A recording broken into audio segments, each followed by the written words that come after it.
Punjabi radio USA ਸੁਣ ਰਹੇ ਸਾਰੇ ਹੀ ਮਾਨਯੋਗ ਅਤੇ ਸਤਿਕਾਰ ਸਰੋਤਿਆਂ ਨੂੰ ਪਿਆਰ ਸਤਿਕਾਰ ਸਹਿਤ ਨਿੱਘੀ ਜਿਹੀ ਸਤਿ ਸ੍ਰੀ ਅਕਾਲ। ਸਭ ਨੂੰ ਜੀਆਂ ਨੂੰ ਆਖਦੇ ਹਾਂ। ਸੁਧ ਪ੍ਰੋਗਰਾਮ ਲੈ ਕੇ ਹਾਜ਼ਰ ਹੋ ਚੁੱਕੇ ਹਾਂ ਇਸ ਮੌਕੇ। ਅਪਡੇਟ ਅਮਰੀਕਾ, ਮੈਂ ਰਾਜਕਰਮਵੀਰ ਸਿੰਘ, ਮੇਰੇ ਨਾਲ ਜੁੜ ਚੁੱਕੇ ਨੇ ਹਰਜੋਤ ਸਿੰਘ ਖਾਲਸਾ ਜੀ। ਜੀਆਂ ਨੂੰ ਸਵਾਗਤ ਹੈ, ਸਤਿ ਸ੍ਰੀ ਅਕਾਲ। ਸਤਿ ਸ਼੍ਰੀ ਅਕਾਲ, ਧੰਨਵਾਦ ਜੀ ਆਇਆਂ ਨੂੰ। ਪੰਜਾਬੀ ਰੇਡੀਓ USA ਦੇ ਜਿੰਨੇ ਵੀ ਸਰੋਤੇ ਸਾਡੇ ਸਾਰੇ ਹੀ AM ਸਟੇਸ਼ਨ, FM ਸਟੇਸ਼ਨ, ਘਰਾਂ ਦੇ ਵਿੱਚ ਰੇਡੀਓ ਸੈਟਸ ਦੇ ਰਾਹੀਂ, ਟੈਲੀਫੋਨ ਦੇ ਰਾਹੀਂ, ਫੇਸਬੁੱਕ, YouTube ਤੇ ਲਾਈਵ ਦੇਖ ਰਹੇ ਹੋ, ਸੁਣ ਰਹੇ ਹੋ, ਸਾਰਿਆਂ ਨੂੰ ਜੀ ਆਇਆਂ ਨੂੰ ਤੇ ਬਹੁਤ ਹੀ ਪਿਆਰ ਤੇ ਸਤਿਕਾਰ ਭਰੀ ਸਤਿ ਸ਼੍ਰੀ ਅਕਾਲ ਸਰੋਤਿਓ। ਅੱਜ ਜੂਨ ਦੀ 1 ਤਰੀਕ ਆ, ਦਿਨ ਬੁੱਧਵਾਰ ਆ। ਤੁਹਾਡੇ ਲਈ ਸਵੇਰ ਦਾ ਅਪਡੇਟ ਅਮਰੀਕਾ ਪ੍ਰੋਗਰਾਮ ਲੈ ਕੇ ਹਾਜ਼ਰ ਹੋਏ ਆ। ਸਾਡੇ ਅੱਜ ਦੇ ਇਸ ਪ੍ਰੋਗਰਾਮ ਨੂੰ ਤੁਹਾਡੇ ਸਾਰਿਆਂ ਤੱਕ ਪਹੁੰਚਾਉਣ ਦੇ ਲਈ ਸਾਡਾ ਸਹਿਯੋਗ ਕੀਤਾ ਹੈ ਖਾਲਸਾ ਇੰਸ਼ੋਰੈਂਸ ਏਜੰਸੀ, ਜਿਨ੍ਹਾਂ ਦੇ ਕੋਲੋਂ ਤੁਸੀਂ ਹਰ ਇੱਕ ਤਰੀਕੇ ਦੀ ਇੰਸ਼ੋਰੈਂਸ ਕਰਵਾ ਸਕਦੇ ਹੋ। ਇੰਸ਼ੋਰੈਂਸ ਬਾਰੇ ਪਤਾ ਕਰਨ ਲਈ ਕਾਲ ਕਰ ਸਕਦੇ ਹੋ number 408 272 2500 4082722500। Manjit Singh, Narinder Kaur Kular, Avtar Singh Manjal Clovis, Amarjit Singh Stockton, Nachhattar Singh Sanga Clovis, Satnam Singh, Amarjit Singh Dosanjh, Sunny Purewal university, Paramjit Singh Deol Fresno, Lakhvir Singh Samra Texas, Kamaljit Singh Makhan Daulatpuria Stockton, Onkar Singh Fresno, Major Singh Sidhu, Vinder Singh Dhaliwal, Hardial Singh, Inderjit Kaur Dhaliwal Bakersfield, Jassi Gill, Raminder Basra, Talwinder Gill Bakersfield, Harjit Singh ਲੈਥਰੋਪ, Karnail Singh Randhawa Sacramento, Antelope truck stop Burns Wyoming, ਟੇਰਕੇਣਾ ਇਮੀਗ੍ਰੇਸ਼ਨ ਲਾ ਫਰਮ, ਇਮੀਗ੍ਰੇਸ਼ਨ ਦਾ ਹੋਵੇ ਕਿਸੇ ਵੀ ਤਰੀਕੇ ਦਾ ਕੰਮ, ਕਾਲ ਅਟਰਨੀ ਜੇ ਟੇਰਕੇਣਾ 415 909 0503 4159090503 ਤੇ ਜ਼ੈਂਡਰ ਗਰੁੱਪ, ਜਿੱਥੋਂ ਤੁਸੀਂ ਹੋਮ ਲੋਨਸ, ਘਰ ਖਰੀਦਣ ਅਤੇ ਘਰ ਵੇਚਣ ਦੀਆਂ ਸਾਰੀਆਂ ਸਰਵਿਸਿਜ਼ ਲੈ ਸਕਦੇ ਹੋ। ਕਾਲ ਮੋਹਨ ਚੀਮਾ 8559052575। ਇਹਨਾਂ ਸਾਰਿਆਂ ਦਾ ਧੰਨਵਾਦ।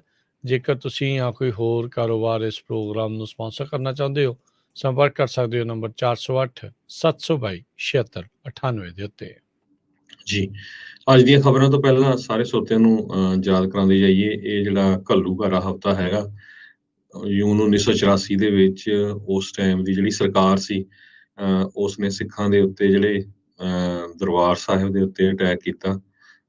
ਹਜ਼ਾਰਾਂ ਦੀ ਗਿਣਤੀ ਦੇ ਵਿੱਚ ਸ਼ਹੀਦ ਹੋਏ। ਸੋ ਅੱਜ ਜੂਨ 1 ਆ, ਜੂਨ 1 ਨੂੰ ਦਰਬਾਰ ਸਾਹਿਬ ਦੇ ਆਲੇ ਦੁਆਲੇ ਘੇਰਾ ਪਾਉਣਾ ਜਿਹੜਾ ਫੌਜ ਨੇ ਸ਼ੁਰੂ ਕਰ ਦਿੱਤਾ ਸੀ। ਤੇ ਅੱਜ ਦੇ ਦਿਨ ਗੁਰੂ ਰਾਮਦਾਸ ਲੰਗਰ ਦੇ ਉੱਪਰ 8 ਸਿੰਘ ਜਿਹੜੇ ਆ ਉਹ ਸ਼ਹਾਦਤ ਪਾ ਗਏ ਸੀ। ਸੋ ਆਪਾਂ ਪੂਰਾ ਹਫ਼ਤਾ ਉਹ ਸ਼ਹੀਦਾਂ ਨੂੰ ਯਾਦ ਕਰਨਾ ਆ ਤੇ ਜੋ ਸਾਡੇ ਤੇ ਜ਼ੁਲਮ ਹੋਇਆ ਆ, ਜਿਸ ਤਰ੍ਹਾਂ ਕਹਿੰਦੇ ਆ ਵੀ ਨਾ ਭੁੱਲਣਯੋਗ, ਨਾ ਸਹਿਣਯੋਗ ਤੇ ਨਾ ਬਖਸ਼ਣਯੋਗ, ਇਹ ਆਪਾਂ ਯਾਦ ਰੱਖਣਾ, ਆਪਣੇ ਬੱਚਿਆਂ ਨੂੰ ਵੀ ਯਾਦ ਕਰਾਉਣਾ। ਅੱਜ ਕੱਲ੍ਹ ਬਹੁਤ ਈਜ਼ੀ ਆ, ਗੂਗਲ ਦੇ ਉੱਤੇ ਸਾਰਿਆਂ ਨੂੰ ਕਹੋ ਸਰਚ ਕਰੋ ਬੱਚਿਆਂ ਨੂੰ, ਤਾਂ ਕਿ ਪਤਾ ਲੱਗੇ ਜੋ ਸਾਡੇ ਨਾਲ ਜ਼ੁਲਮ 1984 ਨਹੀਂ 1978 1947 ਤੋਂ ਹੀ ਸ਼ੁਰੂ ਹੋਇਆ। ਵੱਖ-ਵੱਖ ਰੂਪਾਂ 'ਚ ਆ। 1984 ਵੇਲੇ ਦੇਖਿਆ, ਉਹ ਤੋਂ ਬਾਅਦ ਫਿਰ ਖਾੜਕੂ ਬਣਾ ਕੇ ਇੰਨੇ ਸਿੱਖਾਂ ਨੂੰ ਸ਼ਹੀਦ ਕਰ ਦਿੱਤਾ ਗਿਆ, ਫਿਰ ਡਰੱਗ ਦੇ ਨਾਲ, ਤੇ ਅੱਜ ਕੱਲ੍ਹ ਗੈਂਗਸਟਰ ਬਣਾ ਕੇ ਅਲਟੀਮੇਟਲੀ ਉਹ ਆਪਣੇ ਸਾਰੇ ਜਿਹੜੇ ਆ ਸਿੱਖ ਹੀ ਸ਼ਹੀਦ ਹੋ ਰਹੇ ਆ। ਸੋ ਆਪਾਂ ਇਸ ਜ਼ੁਲਮ ਦੇ ਅਗੇਂਸਟ ਖੜਨਾ ਆ ਤੇ ਪੂਰੀ ਦੁਨੀਆ ਨੂੰ ਜਿਹੜਾ ਰਿਮਾਈਂਡ ਕਰਾਉਣਾ ਹੈਗਾ। ਜੀ ਬਿਲਕੁਲ। ਸੋ ਸਾਰੇ ਹੀ ਇਹਨਾਂ ਸ਼ਹੀਦਾਂ ਨੂੰ ਕੋਟਾਨ ਕੋਟ ਪ੍ਰਣਾਮ, ਜਿਨ੍ਹਾਂ ਨੇ ਧਰਮ ਦੇ ਲਈ ਆਪਣੀ ਜਾਨ ਨਿਸ਼ਾਵਰ ਜਿਹੜੀ ਆ ਉਹ ਕਰ ਦਿੱਤੀ। ਸੋ ਜਿੱਦਾਂ ਤੁਸੀਂ ਦੱਸਿਆ ਵੀ 1 ਜੂਨ ਨੂੰ ਜਿਹੜੀਆਂ ਭਾਰਤੀ ਸੁਰੱਖਿਆ ਫੋਰਸਿਸ ਆ, ਸਿਕਿਉਰਿਟੀ ਫੋਰਸਿਸ ਆ, ਉਹਨਾਂ ਨੇ ਵੱਖ-ਵੱਖ ਬਿਲਡਿੰਗਸ ਦੇ ਉੱਤੇ ਗੋਲੀਬਾਰੀ ਕਰਕੇ ਇਹ ਜਾਣਨ ਦੀ ਕੋਸ਼ਿਸ਼ ਕੀਤੀ ਵੀ ਕਿੱਥੇ-ਕਿੱਥੇ ਕਿੰਨੇ ਜਾਣੇ ਜਿਹੜੇ ਆ ਉਹ ਹੋ ਸਕਦੇ ਨੇ। ਚਸ਼ਮਦੀਦ ਗਵਾਹ ਜਿਹੜੇ ਉਹ ਦੱਸਦੇ ਸੀਗੇ ਵੀ ਇਹਨਾਂ ਨੇ ਜਿਹੜਾ ਅੰਦਰ ਹੈਗਾ ਆ ਕੰਪਲੈਕਸ, ਦਰਬਾਰ ਸਾਹਿਬ ਦਾ ਕੰਪਲੈਕਸ ਪਰਿਕਰਮਾ ਵਾਲਾ, ਉੱਥੇ ਵੀ ਸਿਕਿਉਰਿਟੀ ਫੋਰਸਿਸ ਦੇ ਦੁਆਰਾ ਜਿਹੜਾ ਆ ਉਹ ਗੋਲੀਆਂ ਚਲਾਈਆਂ ਗਈਆਂ ਸੀ। ਉਦੋਂ ਤੇ ਚਸ਼ਮਦੀਦ ਗਵਾਹ ਜਿਹੜੇ ਉਹ ਕਹਿੰਦੇ 7 ਘੰਟੇ ਤੱਕ ਜਿਹੜੀਆਂ ਇਹਨਾਂ ਨੇ ਉੱਥੇ ਗੋਲੀਆਂ ਚਲਾਈਆਂ। 34 ਜਿਹੜੇ ਗੋਲੀਆਂ ਦਰਬਾਰ ਸਾਹਿਬ ਦੇ ਜਿੱਥੇ ਮੇਨ ਆ ਸੈਂਟਰ ਦੇ ਵਿੱਚ, ਸਰੋਵਰ ਦੇ ਵਿੱਚ, ਉਸ ਦੇ ਉੱਤੇ ਵੀ ਲੱਗੀਆਂ। ਇਹ ਕਈ ਥਾਵਾਂ ਦੇ ਉੱਤੇ ਰਿਪੋਰਟਸ ਕੀਤੀ ਜਾ ਰਹੀ ਆ। ਸੋ ਜਿੱਦਾਂ ਤੁਸੀਂ ਕਿਹਾ ਵੀ 8 ਜਿਹੜੇ ਸ਼ਰਧਾਲੂ ਸੀਗੇ ਉੱਥੇ ਦਰਬਾਰ ਸਾਹਿਬ ਪਹੁੰਚੇ ਆ, ਉਹਨਾਂ ਦੀਆਂ ਜਾਨਾਂ ਜਿਹੜੀਆਂ ਆ ਇਹ ਭਾਰਤੀ ਸੁਰੱਖਿਆ ਦਲਾਂ ਦੀਆਂ ਫੋਰਸਸ ਦੀਆਂ ਗੋਲੀਆਂ ਨੇ ਜਿਹੜੀ ਉਹ ਲੈ ਲਈਆਂ ਸੀ, ਜਿਨ੍ਹਾਂ ਵਿੱਚ ਇੱਕ ਔਰਤ ਤੇ ਇੱਕ ਬੱਚਾ ਵੀ ਜਿਹੜਾ ਉਹ ਸ਼ਾਮਲ ਸੀ। 25 ਹੋਰ ਲੋਕ ਇਸ ਦੇ ਨਾਲ ਜ਼ਖਮੀ ਵੀ ਜਿਹੜੇ ਉਹ ਹੋਏ ਸੀਗੇ। ਕਹਿੰਦੇ ਅਨਪ੍ਰੋਵੋਕਡ ਫਾਇਰਿੰਗ ਸੀ, ਬਗੈਰ ਕਿਸੇ ਚੀਜ਼ ਤੋਂ ਜਿਹੜੇ ਇੰਡੀਅਨ ਫੋਰਸਿਸ ਨੇ ਪਹਿਲਾਂ ਜਿਹੜੀਆਂ ਗੋਲੀਆਂ ਆ ਉਹ 7 ਘੰਟੇ ਤੱਕ ਲਗਾਤਾਰ ਜਿਹੜੀਆਂ ਉੱਥੇ ਚਲਾਉਂਦੇ ਜਿਹੜੇ ਉਹ ਰਹੇ ਹੈਗੇ ਆ। ਸੋ ਇਹ ਘਿਨਾਉਣਾ ਕੰਮ ਦੀ ਸ਼ੁਰੂਆਤ ਜਿਹੜੀ ਆ ਉਹਨਾਂ ਨੇ ਕਰ ਦਿੱਤੀ ਸੀ। ਇਹ ਨਹੀਂ ਆ ਵੀ ਸਿਰਫ 1 ਜੂਨ ਨਹੀਂ, ਇਸ ਤੋਂ ਪਹਿਲਾਂ ਹੀ ਮਈ ਦੇ ਅਖੀਰਲੇ ਦਿਨਾਂ ਦੇ ਵਿੱਚ ਆਲੇ ਦੁਆਲੇ ਪੁਲਿਸ ਦਾ, ਫੌਜ ਦਾ ਜਮਾਵੜਾ ਜਿਹੜਾ ਆ ਉਹ ਜੁੜਨਾ ਸ਼ੁਰੂ ਹੋ ਚੁੱਕਾ ਸੀਗਾ। ਜੀ, ਅੱਜ ਦੀਆਂ ਖਬਰਾਂ ਵੱਲ ਆਈਏ ਤੇ FBI ਦੇ ਡਾਇਰੈਕਟਰ ਨੇ ਈਰਾਨ ਨੂੰ ਬਲੇਮ ਕੀਤਾ ਹੈ ਵੀ ਉਹਨਾਂ ਨੇ ਈਰਾਨ ਦੇ ਜਿਹੜੇ ਸਪੋਰਟਰ ਆ ਉਹਨਾਂ ਨੇ ਬੋਸਟਨ ਦੇ ਵਿੱਚ ਇੱਕ ਚਿਲਡਰਨ ਹਸਪੀਟਲ ਨੂੰ ਹੈਕ ਕਰਨ ਦੀ ਜਿਹੜੀ ਆ ਕੋਸ਼ਿਸ਼ ਕੀਤੀ ਸੀਗੀ। ਇਹ ਜਿਹੜਾ ਹੈਕ ਕੀਤਾ ਗਿਆ ਸੀ ਜੂਨ 2021 ਦੇ ਵਿੱਚ ਕੀਤਾ ਗਿਆ ਸੀ। ਸਪੈਸ਼ਲੀ ਇੱਕ ਸੌਫਟਵੇਅਰ ਕੈਲੀਫੋਰਨੀਆ ਬੇਸਡ ਕੰਪਨੀ ਹੈਗੀ ਆ ਫੋਰਟੀਨੈਂਟ, ਉਹਨਾਂ ਵੱਲੋਂ ਇਹ ਤਿਆਰ ਕੀਤਾ ਗਿਆ ਸੀ। ਕਹਿੰਦੇ ਭਈ ਇਹ ਜਿਹੜੀ ਹੈਕਿੰਗ ਆ ਈਰਾਨ ਗਵਰਨਮੈਂਟ ਦੀ ਇਹਦੇ ਨਾਲ ਪੂਰੀ ਉਹਨਾਂ ਦੀ ਸਹਿਮਤੀ ਸੀ। ਉਸ ਤੋਂ ਬਾਅਦ ਰਸ਼ੀਆ, ਚਾਈਨਾ ਤੇ ਨਾਰਥ ਕੋਰੀਆ ਦੇ ਉੱਤੇ ਵੀ ਜਿਹੜੀ ਸ਼ੱਕ ਕਰ ਰਹੇ ਹੈਗੇ ਆ। 400 ਬੈੱਡ ਫੈਸਿਲਿਟੀ ਵਾਲਾ ਜਿਹੜਾ ਬੱਚਿਆਂ ਦਾ ਹਸਪਤਾਲ ਆ, ਇਹ ਬਹੁਤ ਵੈਲ ਨੋਨ ਹਸਪੀਟਲਸ ਹੈਗਾ ਜਿਸ ਨੂੰ ਹੈਕਰਸ ਨੇ ਅਟੈਕ ਕੀਤਾ ਸੀ। ਜੀ ਬਿਲਕੁਲ। ਸੋ ਜਿਹੜੇ FBI ਨੇ ਕਿਹਾ ਵੀ ਬੜੀ ਹੀ ਨਮੋਸ਼ੀ ਵਾਲੀ ਜਿਹੜੀ ਗੱਲ ਆ ਵੀ ਇਸ ਤਰੀਕੇ ਦੇ ਨਾਲ ਬੱਚਿਆਂ ਨੂੰ ਸਿਹਤ ਦੀਆਂ ਸੇਵਾਵਾਂ ਪ੍ਰਦਾਨ ਕਰਨ ਵਾਲੇ ਹਸਪਤਾਲ ਦੇ ਉੱਤੇ ਜਿਹੜਾ ਆ ਇਹ ਕੰਮ ਕੀਤਾ ਗਿਆ ਹੈਗਾ ਆ। ਇਹ ਮੰਦਭਾਗੀ ਗੱਲ ਆ, ਇੱਦਾਂ ਦਾ ਕੰਮ ਇਹਨਾਂ ਨੂੰ ਕਰਨਾ ਨਹੀਂ ਸੀ ਚਾਹੀਦਾ। ਅਗਲੀ ਜਿਹੜੀ ਹਰਜੋਤ ਸਿੰਘ ਜੀ ਗੱਲ ਕਰਦੇ ਜਾਈਏ, ਕੱਲ੍ਹ ਰਾਸ਼ਟਰਪਤੀ ਬਾਈਡਨ ਨੇ ਯੂਕਰੇਨ ਨੂੰ ਰੌਕਟ ਸਪਲਾਈਜ਼ ਦੇਣ ਦੀ ਗੱਲ ਆਖ ਦਿੱਤੀ। ਉਹਨਾਂ ਨੇ ਕਿਹਾ ਵੀ ਅਸੀਂ ਇਹਨਾਂ ਨੂੰ ਰੌਕਟਸ ਦੇਵਾਂਗੇ। ਇਸ ਦੇ ਉੱਤੇ ਰੂਸ ਨੇ ਟਿੱਪਣੀ ਕਰਦੇ ਹੋਏ ਕਿਹਾ ਵੀ ਅਮਰੀਕਾ ਇਸ ਟਾਈਮ ਅੱਗ ਦੇ ਵਿੱਚ ਫਿਊਲ ਤੇਲ ਪਾਉਣ ਵਾਲਾ ਕੰਮ ਕਰ ਰਿਹਾ ਆ, ਜਿਹੜਾ ਰੌਕਟਸ ਯੂਕਰੇਨ ਨੂੰ ਦੇਣ ਦੀ ਇਹਨਾਂ ਨੇ ਗੱਲ ਆਖੀ ਆ। ਰਾਸ਼ਟਰਪਤੀ ਬਾਈਡਨ ਨੇ ਇਹ ਵਚਨ ਲਿਆ ਆ ਵੀ ਯੂਕਰੇਨ ਵਾਲੇ ਜਿਹੜੇ 50 ਮੀਲ ਦੀ ਮਾਰ ਵਾਲੇ ਇਹ ਰੌਕਟ ਨੇ ਉਹਦੇ ਨਾਲ ਰੂਸ ਦੇ ਅੰਦਰ ਹਮਲਾ ਨਹੀਂ ਕਰਨਗੇ।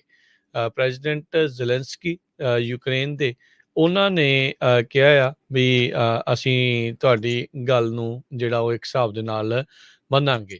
ਸੋ ਬਾਰ-ਬਾਰ ਜਿਹੜੇ ਪ੍ਰੈਜ਼ੀਡੈਂਟ ਜ਼ੈਲੈਂਸਕੀ ਉਹ ਦੱਸ ਰਹੇ ਆ, ਦਿਖਾ ਰਹੇ ਆ ਵੀ ਰੂਸ ਦੇ ਦੁਆਰਾ ਜਿਸ ਹਿਸਾਬ ਦੇ ਨਾਲ ਬੰਬਾਰਡਮੈਂਟ ਉਹਨਾਂ ਦੇ ਸ਼ਹਿਰਾਂ ਦੇ ਉੱਤੇ ਹੋ ਰਹੀ ਆ, ਉਹ ਬਹੁਤ ਮੰਦਭਾਗੀ ਆ ਤੇ ਘਿਨਾਉਣਾ ਕੰਮ ਜਿਹੜਾ ਇਸ ਟਾਈਮ ਚੱਲ ਰਿਹਾ ਹੈਗਾ ਆ। ਸੋ ਇਹ ਜਿਹੜੀ ਸਥਿਤੀ ਇਸ ਟਾਈਮ ਹਰਜੋਤ ਸਿੰਘ ਜੀ ਨਵੀਂ ਬਣੀ ਆ। ਉੱਧਰ ਰੂਸ ਦੀਆਂ ਜਿਹੜੀਆਂ ਫੌਜਾਂ ਆ ਯੂਕਰੇਨ ਦੀ ਇਹ ਫੈਕਟਰੀ ਸਿਟੀ ਜਿੱਥੇ ਕਈ ਕਾਰਖਾਨੇ ਆ ਉਸ ਦੇ ਵੱਲ ਨੂੰ ਹੁਣ ਵੱਧ ਰਹੀਆਂ ਆ। ਤੇ ਨਾਲ ਹੀ ਜਿੱਦਾਂ ਦੱਸਿਆ ਵੀ US ਦੇ ਦੁਆਰਾ ਪ੍ਰਸੀਜਨ ਰੌਕਟ, ਜਿਨ੍ਹਾਂ ਰੌਕਟਾਂ ਦੀ ਮਾਰ ਬਿਲਕੁਲ ਸਟੀਕ ਹੁੰਦੀ ਆ, ਉਹ ਉਹਨਾਂ ਨੂੰ ਦੇਣ ਦੀ ਗੱਲ ਆਖੀ ਹੈਗੀ ਆ। ਸੋ ਉੱਧਰ ਅੱਜ ਜਰਮਨੀ ਤੋਂ ਵੀ ਇੱਦਾਂ ਦੀ ਹੀ ਖਬਰ ਆ ਰਹੀ ਸੀ, ਉਹਨਾਂ ਦੇ ਦੁਆਰਾ ਵੀ ਜਿਹੜੀ ਮਿਲਟਰੀ ਸਹਾਇਤਾ, ਹੁਣ ਮਿਲਟਰੀ ਉਪਕਰਨ ਆ ਯੂਕਰੇਨ ਨੂੰ ਦੇਣ ਵੱਲ ਨੂੰ ਵੱਧ ਰਹੇ ਆ। 98 ਦਿਨ ਹੋ ਗਏ ਆ ਰੂਸ ਨੇ ਜਦੋਂ ਤੋਂ ਹਮਲਾ ਕੀਤਾ ਆ ਯੂਕਰੇਨ ਦੇ ਉੱਤੇ। ਹੁਣ ਆਪਾਂ ਦੇਖਿਆ ਜਦੋਂ ਸਵੀਡਨ ਤੇ ਫਿਨਲੈਂਡ ਨੇ ਨਾਟੋ ਦੇ ਮੈਂਬਰ ਬਣਨ ਦੇ ਲਈ ਐਪਲੀਕੇਸ਼ਨਾਂ ਲਾਈਆਂ, ਉਸ ਤੋਂ ਬਾਅਦ ਦੇ ਵਿੱਚ ਨਾਟੋ ਦੇ ਵਿੱਚੋਂ ਵੀ ਇਹ ਆਵਾਜ਼ਾਂ ਉੱਠੀਆਂ ਵੀ ਕਿਉਂਕਿ ਹੁਣ ਰੂਸ ਨੇ ਤਾਂ ਆਪਣੇ ਹੀ ਕਿਤੇ ਫਰੇਮਵਰਕ ਦੇ ਉੱਤੇ ਹਸਤਾਖਰ ਜਿੱਤੇ ਕੀਤੇ ਸੀ, ਉਸ ਦੀ ਉਲੰਘਣਾ ਕੀਤੀ ਆ। ਸੋ ਅਸੀਂ ਵੀ ਉਸ ਫਰੇਮਵਰਕ ਦੇ ਨਾਲ, ਉਸ ਸੰਧੀ ਦੇ ਨਾਲ ਨਹੀਂ ਬੱਝੇ, ਅਸੀਂ ਵੀ ਉਸ ਤੋਂ ਬਾਹਰ ਹਾਂ। ਸੋ ਉਹਨਾਂ ਨੇ ਕਿਹਾ ਸੀਗਾ ਵੀ ਈਸਟਰਨ ਯੂਰਪ ਦੇ ਵਿੱਚ ਨਾਟੋ ਦੀਆਂ ਫੋਰਸਿਸ ਆ ਉਹ ਵਧਣਗੀਆਂ। ਸੋ ਇਹ ਹੁਣ ਕਿਤੇ ਨਾ ਕਿਤੇ ਲੱਗ ਰਿਹਾ ਆ ਵੀ ਨਾਟੋ ਵਾਲੇ ਰੂਸ ਦੇ ਖਿਲਾਫ ਫੌਜੀ ਜਿਹੜੀ ਆ ਉਹ ਕਾਰਵਾਈ ਵਾਲੇ ਪਾਸੇ ਨੂੰ ਵੱਧ ਸਕਦੇ ਆ, ਐਟਲੀਸਟ ਰੋਕਣ ਦੇ ਲਈ, ਜਾਂ ਆਪਣਾ ਅਮਲਾ ਫੈਲਾ ਆ ਉਹਨਾਂ ਇਲਾਕਿਆਂ ਦੇ ਵਿੱਚ ਵਧਾ ਸਕਦੇ ਆ।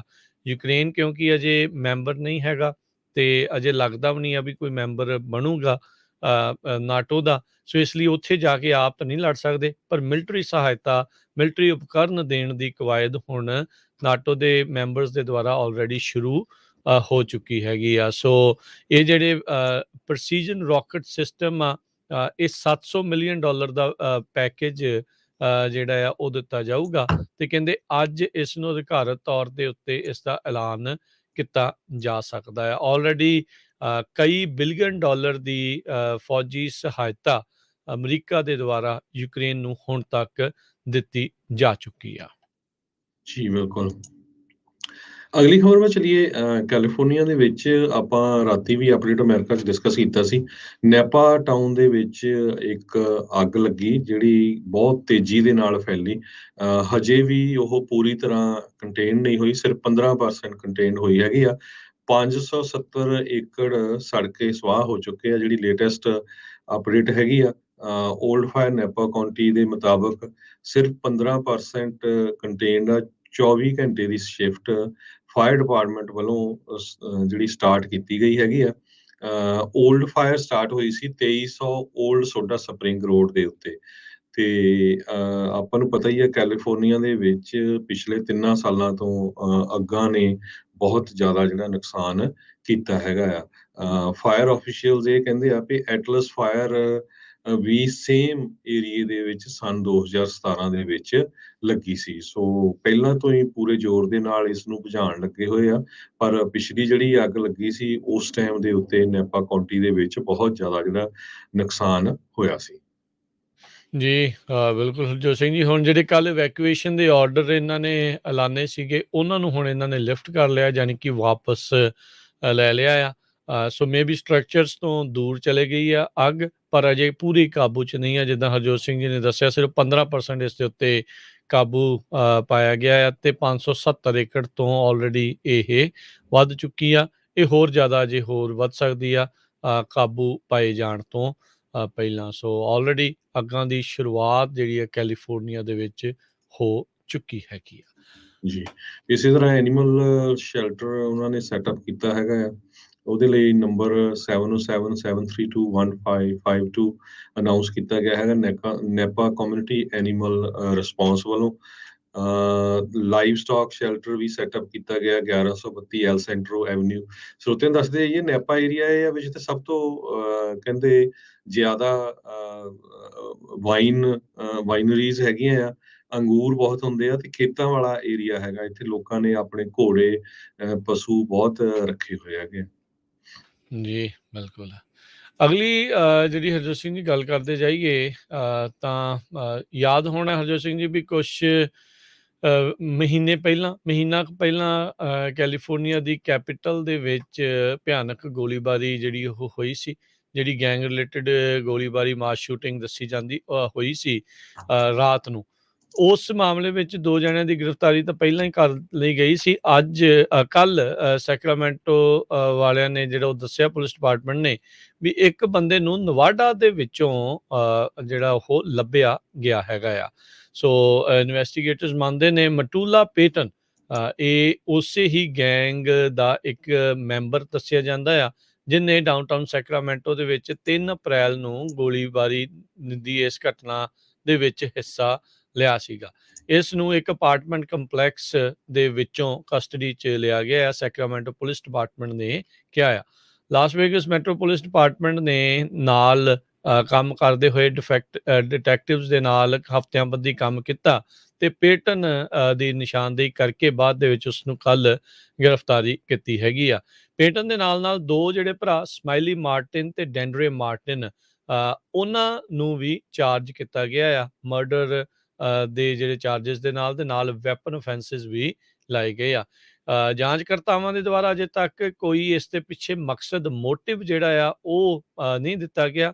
ਜਿੰਨੇ ਵੀ ਅਦਾਲਤੀ ਦਸਤਾਵੇਜ਼ ਹੁਣ ਤੱਕ ਸ਼ਾਮਿਲ ਕੀਤੇ ਗਏ ਨੇ, ਪੇਸ਼ ਕੀਤੇ ਗਏ ਨੇ ਅਦਾਲਤ ਦੇ ਵਿੱਚ, ਸਮਾਈਲੀ ਮਾਰਟਨ ਤੇ ਉਸਦੇ ਜਿਹੜੇ ਆ ਸਾਥੀਆਂ ਦੇ ਵੱਲੋਂ ਜਿਹੜੀ ਇਹ ਗੋਲੀਕਾਂਡ ਨੂੰ ਅੰਜਾਮ ਦਿੱਤਾ ਗਿਆ ਸੀ। ਕਹਿੰਦੇ ਵੀ ਇਹ ਆਨਲਾਈਨ ਵੀਡੀਓ ਉਸ ਘਟਨਾਕ੍ਰਮ ਤੋਂ ਬਾਅਦ ਦੇ ਵਿੱਚ ਕਾਫੀ ਵਾਇਰਲ ਜਿਹੜੀ ਹੋਈ, ਇੱਕ ਦੂਜੇ ਦੇ ਉੱਤੇ ਗਨਸ ਜਿਹੜੀਆਂ ਉਹਨਾਂ ਨੇ ਫਲੈਸ਼ ਕੀਤੀਆਂ, ਟਰੈਸ਼ ਟਾਕ ਕਰਦੇ ਇਹ ਜਿਹੜੀ ਘਟਨਾ ਆ ਉਹ ਗੋਲੀਬਾਰੀ ਵੱਲ ਨੂੰ ਜਿਹੜੀ ਉਹ ਵਧੀ, ਤੇ ਉਸ ਦੇ ਵਿੱਚ ਕਿੰਨੇ ਜਾਣਿਆਂ ਦੀ ਜਿਹੜੀ ਉਹ ਮੌਤ ਹੋ ਗਈ ਸੀ। 3 ਔਰਤਾਂ ਜਿਹੜੀਆਂ ਉੱਥੇ ਬਾਈ ਸਟੈਂਡਰਡ ਸੀਗੀਆਂ, ਖੜੀਆਂ ਸੀਗੀਆਂ, ਉਹਨਾਂ ਦੀ ਵੀ ਇਸ ਗੋਲੀकांड ਦੇ ਵਿੱਚ ਮੌਤ ਹੋ ਗਈ ਸੀਗੀ। ਸੋ ਪੇਟਨ ਕਹਿੰਦੇ ਵੀ ਰਾਈਵਲ ਗੈਂਗ ਦਾ ਮੈਂਬਰ ਦੱਸਿਆ ਉੱਥੇ ਜਾਂਦਾ ਆ।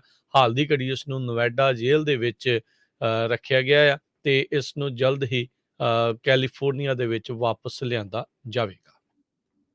ਜੀ। ਅਗਲੀ ਖਬਰ ਯੁਵਾਲਡਾ ਸਕੂਲ ਜਿੱਥੇ ਸ਼ੂਟਿੰਗ ਹੋਈ ਸੀ ਰੌਬ ਐਲੀਮੈਂਟਰੀ ਸਕੂਲ ਦੇ ਵਿੱਚ, ਉੱਥੇ ਬੱਚਿਆਂ ਦੇ ਜਿਹੜੇ ਫਿਊਨਰਲ ਆ ਉਹ ਹੁਣ ਹੋਣੇ ਸ਼ੁਰੂ ਹੋ ਗਏ ਆ। ਤੇ ਪ੍ਰੈਜ਼ੀਡੈਂਟ ਜੋ ਬਾਈਡਨ ਹੁਣੀ ਵੀ ਉੱਥੇ ਵਿਜ਼ਿਟ ਕੀਤਾ ਹੈਗਾ। ਪੇਰੈਂਟਸ ਕਈ ਉਹਨਾਂ ਨੂੰ ਮਿਲੇ ਆ। Texas department of public safety ਨੇ ਹੁਣ ਇਨਵੈਸਟੀਗੇਸ਼ਨ ਸ਼ੁਰੂ ਕੀਤੀ ਵਾ ਵੀ ਕਿਸ ਤਰ੍ਹਾਂ ਜਿਹੜਾ ਡੋਰ ਆ ਸਕੂਲ ਦਾ ਉਹ ਅਨਲੌਕ ਸੀ, ਬੰਦ ਸੀ। ਇੱਕ ਟੀਚਰ ਨੇ ਕੋਸ਼ਿਸ਼ ਵੀ ਕੀਤੀ ਬੰਦ ਕਰਨ ਦੀ ਪਰ ਉਹ ਲੌਕ ਨਹੀਂ ਹੋਇਆ, ਜਿਹਦੇ ਥਾਣੀ ਜਿਹੜਾ ਸ਼ੂਟਰ ਸੀ ਉਹ ਐਂਟਰ ਹੋਇਆ ਤੇ ਉਸ ਨੇ ਬੱਚਿਆਂ ਦੇ ਉੱਤੇ ਜਿਹੜੀਆਂ ਗੋਲੀਆਂ ਮਾਰੀਆਂ।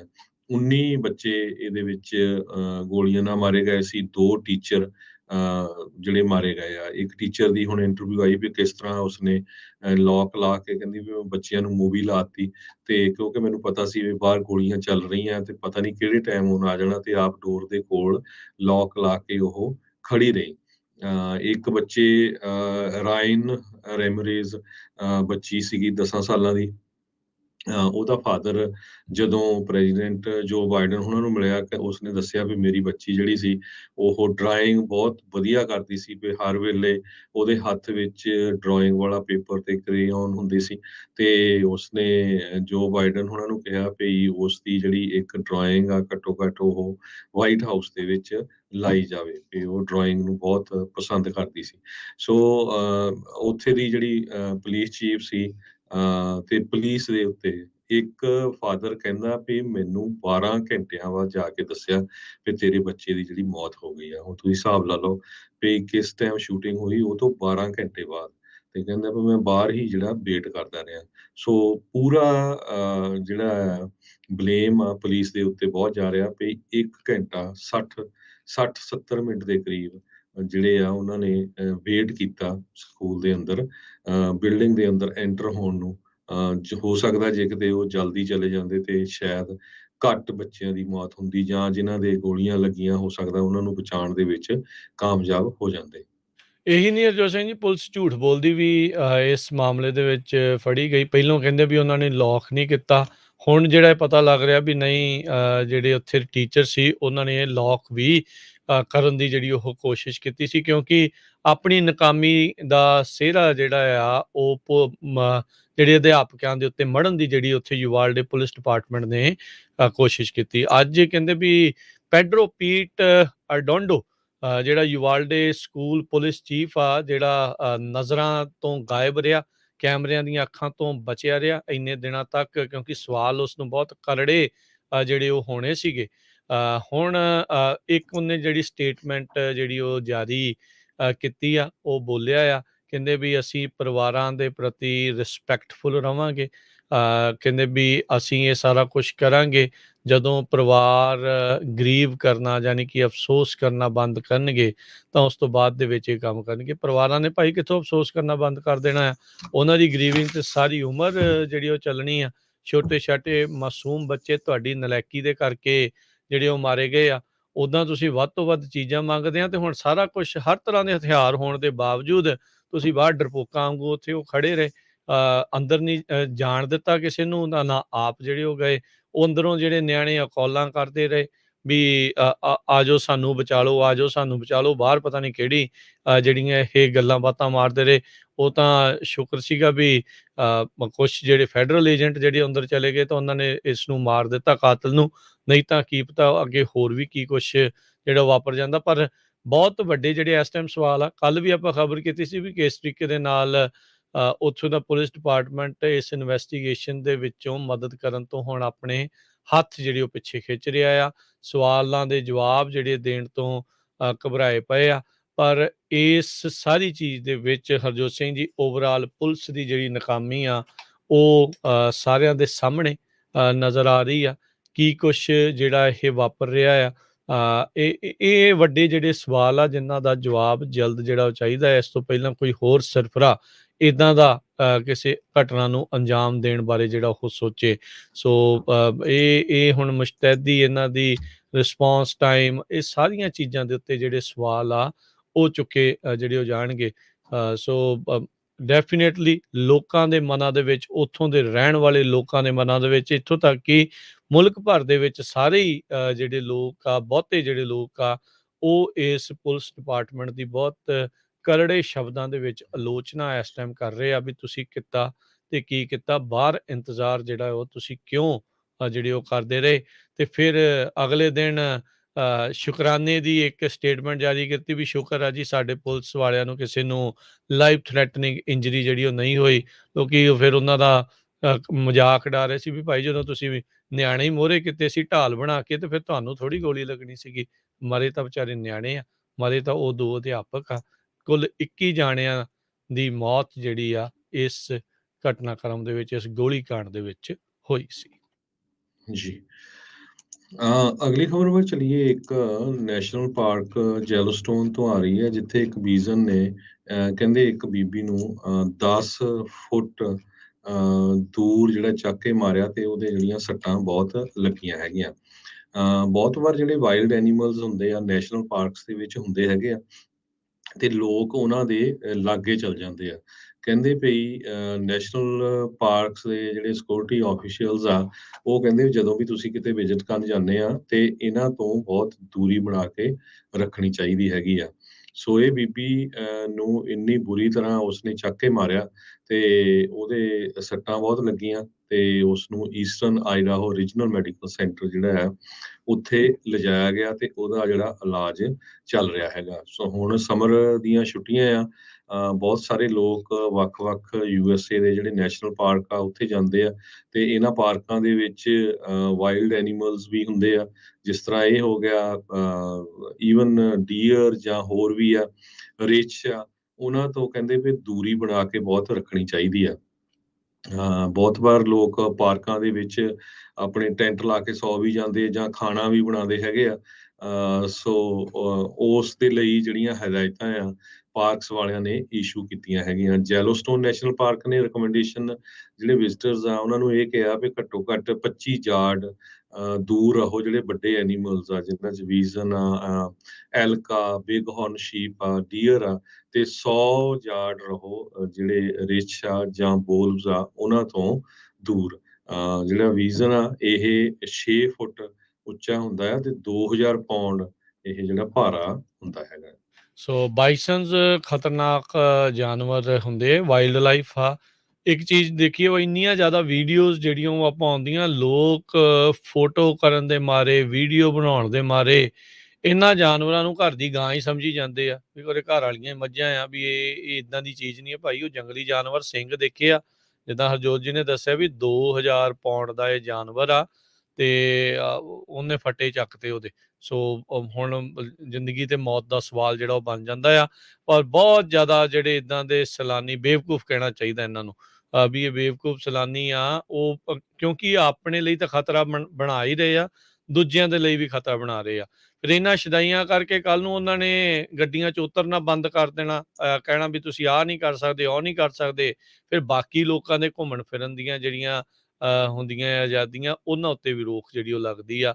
ਇਹ ਪਹਿਲੀ ਵਾਰੀ ਨਹੀਂ ਹੋਇਆ, ਕਈ ਵਾਰੀ ਹੋ ਚੁੱਕਾ ਵੀ ਬਾਈਸਨਸ ਨੇ ਲੋਕਾਂ ਦੇ ਉੱਤੇ ਇੱਦਾਂ ਚਾਰਜ ਕੀਤਾ ਹੋਵੇ ਵੀ ਜਿਹੜੇ ਲੋੜੋਂ ਵੱਧ ਨਜ਼ਦੀਕ ਜਾਣ ਦੀ ਜਿਹੜੀ ਕੋਸ਼ਿਸ਼ ਆ ਉਹ ਕਰ ਰਹੇ ਹੋਣ। ਪਰ ਕਈ ਲੋਕਾਂ ਨੂੰ ਇੱਦਾਂ ਲੱਗਦਾ ਵੀ ਅਸੀਂ ਸ਼ਾਇਦ ਵੀ ਸਾਨੂੰ ਕੁਛ ਨਹੀਂ ਹੋ ਸਕਦਾ, ਵੀ ਇਹ ਕਿੱਡੀ ਗੱਲ ਆ। ਤੁਸੀਂ ਜਿਹੜੀਆਂ ਵੀਡੀਓਜ਼ ਦੇ ਚੱਕਰ ਦੇ ਵਿੱਚ ਟਿਕਟੋਕ, ਇੰਸਟਾਗ੍ਰਾਮ, ਫੇਸਬੁੱਕ, ਉਹਦੇ ਵਿੱਚ ਉਹਨਾਂ ਚੱਕਰਾਂ ਦੇ ਲਈ ਤੁਸੀਂ ਜੇ ਆਪਣਾ ਆਪ ਨੂੰ ਇੱਦਾਂ ਦਾਅ 'ਤੇ ਲਾਉਂਦੇ ਆ, ਤੇ ਨੁਕਸਾਨ ਬਹੁਤ ਵੱਡਾ ਹੋ ਜਾਂਦਾ। ਜ਼ਿੰਦਗੀ ਭਰ ਦੇ ਲਈ ਕਈ ਲੋਕ ਅਪਾਹਜ ਹੋ ਜਾਂਦੇ ਆ, ਕਈਆਂ ਦੀ ਮੌਤ ਤੱਕ ਜਿਹੜੀ ਉਹ ਇਹ ਹੋ ਸਕਦੀ ਹੈ। ਏਡੀ ਜ਼ੋਰ ਦੀ ਜਦ ਜਾਨਵਰ ਨੇ ਤੁਹਾਡੇ ਤੇ ਹਮਲਾ ਕਰਨਾ ਹੈ, ਉਹ ਤਾਂ ਜਾਨਵਰ ਆ, ਉਹਨੇ ਥੋੜ੍ਹੀ ਦੇਖਣਾ ਵੀ ਜ਼ੋਰ ਨਾਲ ਮਾਰਾਂ ਕਿ ਘੱਟ ਮਾਰਾਂ, ਉਹਨੇ ਤਾਂ ਆਪਣੇ ਬਚਾਅ ਦੇ ਲਈ ਉਹ ਚੀਜ਼ਾਂ ਕਰਨੀਆਂ। ਸੋ ਜੰਗਲੀ ਜਾਨਵਰਾਂ ਤੋਂ ਦੂਰ ਰਹਿਣ ਦੀ ਜਿਹੜੀ ਉਹ ਜ਼ਰੂਰਤ ਆ, ਇਹ ਸਾਰੀਆਂ ਚੀਜ਼ਾਂ ਨੂੰ ਸਮਝੋ, ਅਕਲ ਨੂੰ ਹੱਥ ਮਾਰੋ, ਜਿੱਦਾਂ ਆਖਦੇ ਆ ਵੀ ਸੋਚ ਸਮਝ ਕੇ ਕਾਮਨ ਸੈਂਸ ਦੇ ਨਾਲ ਇਹੋ ਜਿਹੀਆਂ ਥਾਵਾਂ ਦੇ ਉੱਤੇ ਘੁੰਮਣ ਫਿਰਨ ਦੇ ਲਈ ਜਿਹੜੇ ਉਹ ਜਾਓ। ਤੁਹਾਡੀ ਕੋਈ ਫੋਟੋ, ਤੁਹਾਡੀ ਕੋਈ ਸੈਲਫੀ, ਤੁਹਾਡੀ ਕੋਈ ਵੀਡੀਓ ਇੰਨੀ ਜ਼ਿਆਦਾ ਇੰਪੋਰਟੈਂਟ ਨਹੀਂ ਹੈਗੀ।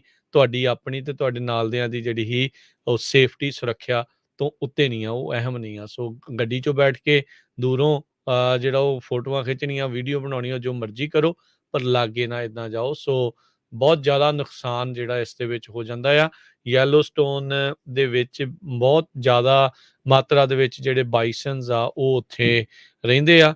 ਕਹਿੰਦੇ ਵੀ ਕਈ ਫੁੱਟ ਉੱਚੀ ਜਿਹੜਾ ਆ ਇਸ ਬੀਬੀ ਨੂੰ, ਇਸ ਬਾਈਸਨ ਨੇ ਜਿਹੜਾ ਉਹ ਚੱਕ ਦਿੱਤਾ, ਟੌਸ ਕਰ ਦਿੱਤਾ ਹਵਾ ਦੇ ਵਿੱਚ। 25 ਸਾਲਾਂ ਦੀ ਉਹੀ ਇਹ ਜਿਹੜੀ ਕੁੜੀ ਕਹਿ ਲਓ, ਔਰਤ ਸੀਗੀ, ਜਿਹੜੀ ਓਹਾਇਓ ਤੋਂ ਇੱਥੇ ਘੁੰਮਣ ਦੇ ਲਈ ਗਈ ਹੋਈ ਸੀਗੀ। ਸੋ ਪਲੀਜ਼ ਜਿਹੜੇ ਵੀ ਘੁੰਮਣ ਫਿਰਨ ਦੇ ਲਈ ਜਿਹੜੇ ਉਹ ਜਾਂਦੇ ਆ, ਉਹ ਪਲੀਜ਼ ਵੀ ਭਾਈ ਤੁਸੀਂ ਦੂਰ ਜਿਹੜਾ ਇਸ ਦੇ ਵਿੱਚੋਂ ਰਿਹਾ ਕਰੋ। ਸੋ ਬਚੀ ਹੈਗੀ ਆ, ਮਰੀ ਨਹੀਂ ਆ, ਪਰ ਮਰ ਸਕਦੇ ਆ ਕੋਈ ਵੀ ਲੋਕ। ਸੋ 100 ਯਾਰਡ ਤੱਕ ਕਹਿੰਦੇ ਆ ਵੀ ਦੂਰੀ ਜਿਹੜੀ ਉਹ ਤੁਹਾਨੂੰ ਬਣਾ ਕੇ ਰੱਖਣੀ ਚਾਹੀਦੀ ਆ ਅਜਿਹੇ ਜੰਗਲੀ ਜਾਨਵਰਾਂ ਤੋਂ। ਅਗਲੀ ਖਬਰ ਟੈਸਲਾ ਦੇ ਸੰਬੰਧ ਦੇ ਵਿੱਚ ਆ। ਇਲੋਨ ਮਸਕ, ਟੈਸਲਾ ਦੇ CEO ਨੇ ਅੱਜ ਪਤਾ ਚੱਲਿਆ ਵੀ ਉਹਨਾਂ ਨੇ ਇੱਕ ਜਿਹੜੀ ਈਮੇਲ ਆ ਆਪਣੇ ਮੈਨੇਜਰਸ ਨੂੰ ਭੇਜੀ ਵੀ ਜਾਂ ਤਾਂ ਕੰਮ ਤੇ ਆ ਜਾਓ ਤੇ ਜਾਂ ਫਿਰ ਤੁਸੀਂ ਛੁੱਟੀ ਕਰਕੇ ਘਰ ਬਹਿ ਜਾਓ। ਇਲੋਨ ਮਸਕ ਨੇ ਇਹ ਕਿਹਾ ਵੀ ਜਿਹੜਾ ਕੰਮ ਆ ਉਹ ਇਨ ਪਰਸਨ ਹੀ ਜਿੱਥੇ ਤੁਸੀਂ ਕੰਮ ਕਰਦੇ ਆ ਕੰਪਨੀ 'ਚ ਉੱਥੇ ਹੋ ਸਕਦਾ ਆ, ਘਰੋਂ ਨਹੀਂ ਕਹਿੰਦੇ ਹੋ ਸਕਦਾ। ਕਹਿੰਦੇ ਵੀ ਜਿਹੜਾ ਵੀ ਬੰਦਾ ਰਿਮੋਟ ਵਰਕ ਕਰਨਾ ਚਾਹੁੰਦਾ ਆ ਉਹਨੂੰ ਘੱਟੋ ਘੱਟ 40 ਘੰਟੇ ਹਫ਼ਤੇ ਦੇ ਵਿੱਚ ਆਫਿਸ ਦੇ ਵਿੱਚ ਆ ਕੇ ਕੰਮ ਕਰਨਾ ਪਊਗਾ। ਕਹਿੰਦੇ ਵੀ ਇਹ 40 ਘੰਟੇ ਜਿਹੜੇ ਆ ਇਹ ਬਹੁਤ ਘੱਟ ਆ ਜਿਹੜੇ ਫੈਕਟਰੀ ਵਰਕਰਸ ਆ ਉਹਨਾਂ ਦੇ ਮੁਕਾਬਲੇ। ਉੱਥੇ ਜਿਹੜੇ ਫੈਕਟਰੀ ਵਰਕਰਸ ਹੈਗੇ ਆ, ਪ੍ਰੋਡਕਸ਼ਨ 'ਚ ਕੰਮ ਕਰਦੇ ਆ, ਕਾਫੀ ਲੰਮੇ ਘੰਟੇ ਜਿਹੜੇ ਆ ਵੀਕ ਦੇ ਦੌਰਾਨ ਕੰਮ ਕਰਦੇ ਹੈਗੇ ਆ। ਸੋ ਇਹਦੇ ਨਾਲ ਹੁਣ ਟਵਿੱਟਰ ਦੇ ਉੱਤੇ ਬਹੁਤ ਵੱਡਾ ਅਸਰ ਪੈਣਾ। ਟਵਿੱਟਰ ਦੇ CEO ਪਰਾਗ ਅਗਰਵਾਲ ਨੇ ਦੱਸਿਆ ਵੀ 1 ਲੱਖ ਦੇ ਕਰੀਬ EMPLOYEES ਮਾਰਚ ਮਹੀਨੇ ਤੱਕ ਟਵਿੱਟਰ ਦੇ ਸੀਗੇ।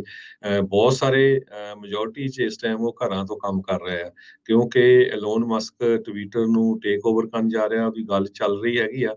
ਤੇ ਜੇ ਟਵਿੱਟਰ ਨੂੰ ਉਹ ਟੇਕ ਓਵਰ ਕਰਦੇ ਆ, ਸੋ ਟਵਿੱਟਰ ਦੇ ਵੀ ਜਿਹੜੇ ਸਾਰੇ EMPLOYEE ਆ ਉਹਨਾਂ ਨੂੰ ਆਫਿਸ ਦੇ ਵਿੱਚੋਂ ਕੰਮ ਕਰਨਾ ਪਊਗਾ। ਜੀ 40 ਘੰਟੇ ਤਾਂ Harjot Singh ji I think full time ਦੇ ਲਈ ਇੰਨੀ ਜਿਹੜੀ ਆ ਉਹ ਚਾਹੀਦੇ ਹੁੰਦੇ। ਕਹਿੰਦਾ ਵੀ ਹੁਣ ਜ਼ਿਆਦਾ ਕੰਮ ਕਰੋ, 40 ਘੰਟੇ ਇੱਥੇ ਆ ਕੇ ਕਰੋ ਤੇ ਬਾਕੀ ਉੱਥੇ ਜਾ ਕੇ ਕਰੋ। ਸੋ ਜੀ ਇਹ ਵੀ ਚਾਹੁੰਦਾ ਵੀ ਲੋਕਾਂ ਨੂੰ ਹੁਣ ਖੌਰੇ ਦੇ ਕੇ ਤੇ ਖਰੀਦ ਹੀ ਲਿਆ ਵੀ ਸਾਰੀ ਦਿਹਾੜੀ ਇਹਦੇ ਲਈ ਕੰਮ ਜਿਹੜਾ ਉਹ ਕਰਦੇ ਆ। ਸੋ ਇਹਦਾ ਕਾਫੀ ਚੇਂਜ ਜਿਹੜਾ ਆਪਾਂ ਦੇਖ ਰਹੇ ਹਾਂ ਵੀ ਕੁਛ ਸਮੇਂ ਦੇ ਵਿੱਚ ਈਲੋਨ ਮਸਕ ਦੇ ਵਿਚਾਰਾਂ ਦੇ ਵਿੱਚ ਜਿਹੜਾ ਚੇਂਜਿਸ ਆਇਆ, ਉਹ ਆਪ ਵੀ ਇਸ ਚੀਜ਼ ਨੂੰ ਮੰਨਦਾ ਆ। ਤੇ ਉਹ ਕਹਿੰਦਾ ਆ ਵੀ ਪਹਿਲੋਂ ਮੈਂ ਲੈਫਟ ਵਾਲੇ ਪਾਸੇ ਹੁੰਦਾ ਸੀਗਾ, ਹੁਣ ਮੈਂ ਰਾਈਟ ਵਾਲੇ ਪਾਸੇ ਨੂੰ ਜਿਹੜਾ ਹੈ ਉੱਧਰ ਨੂੰ ਆ ਚੁੱਕਾ ਹੈਗਾ ਆ।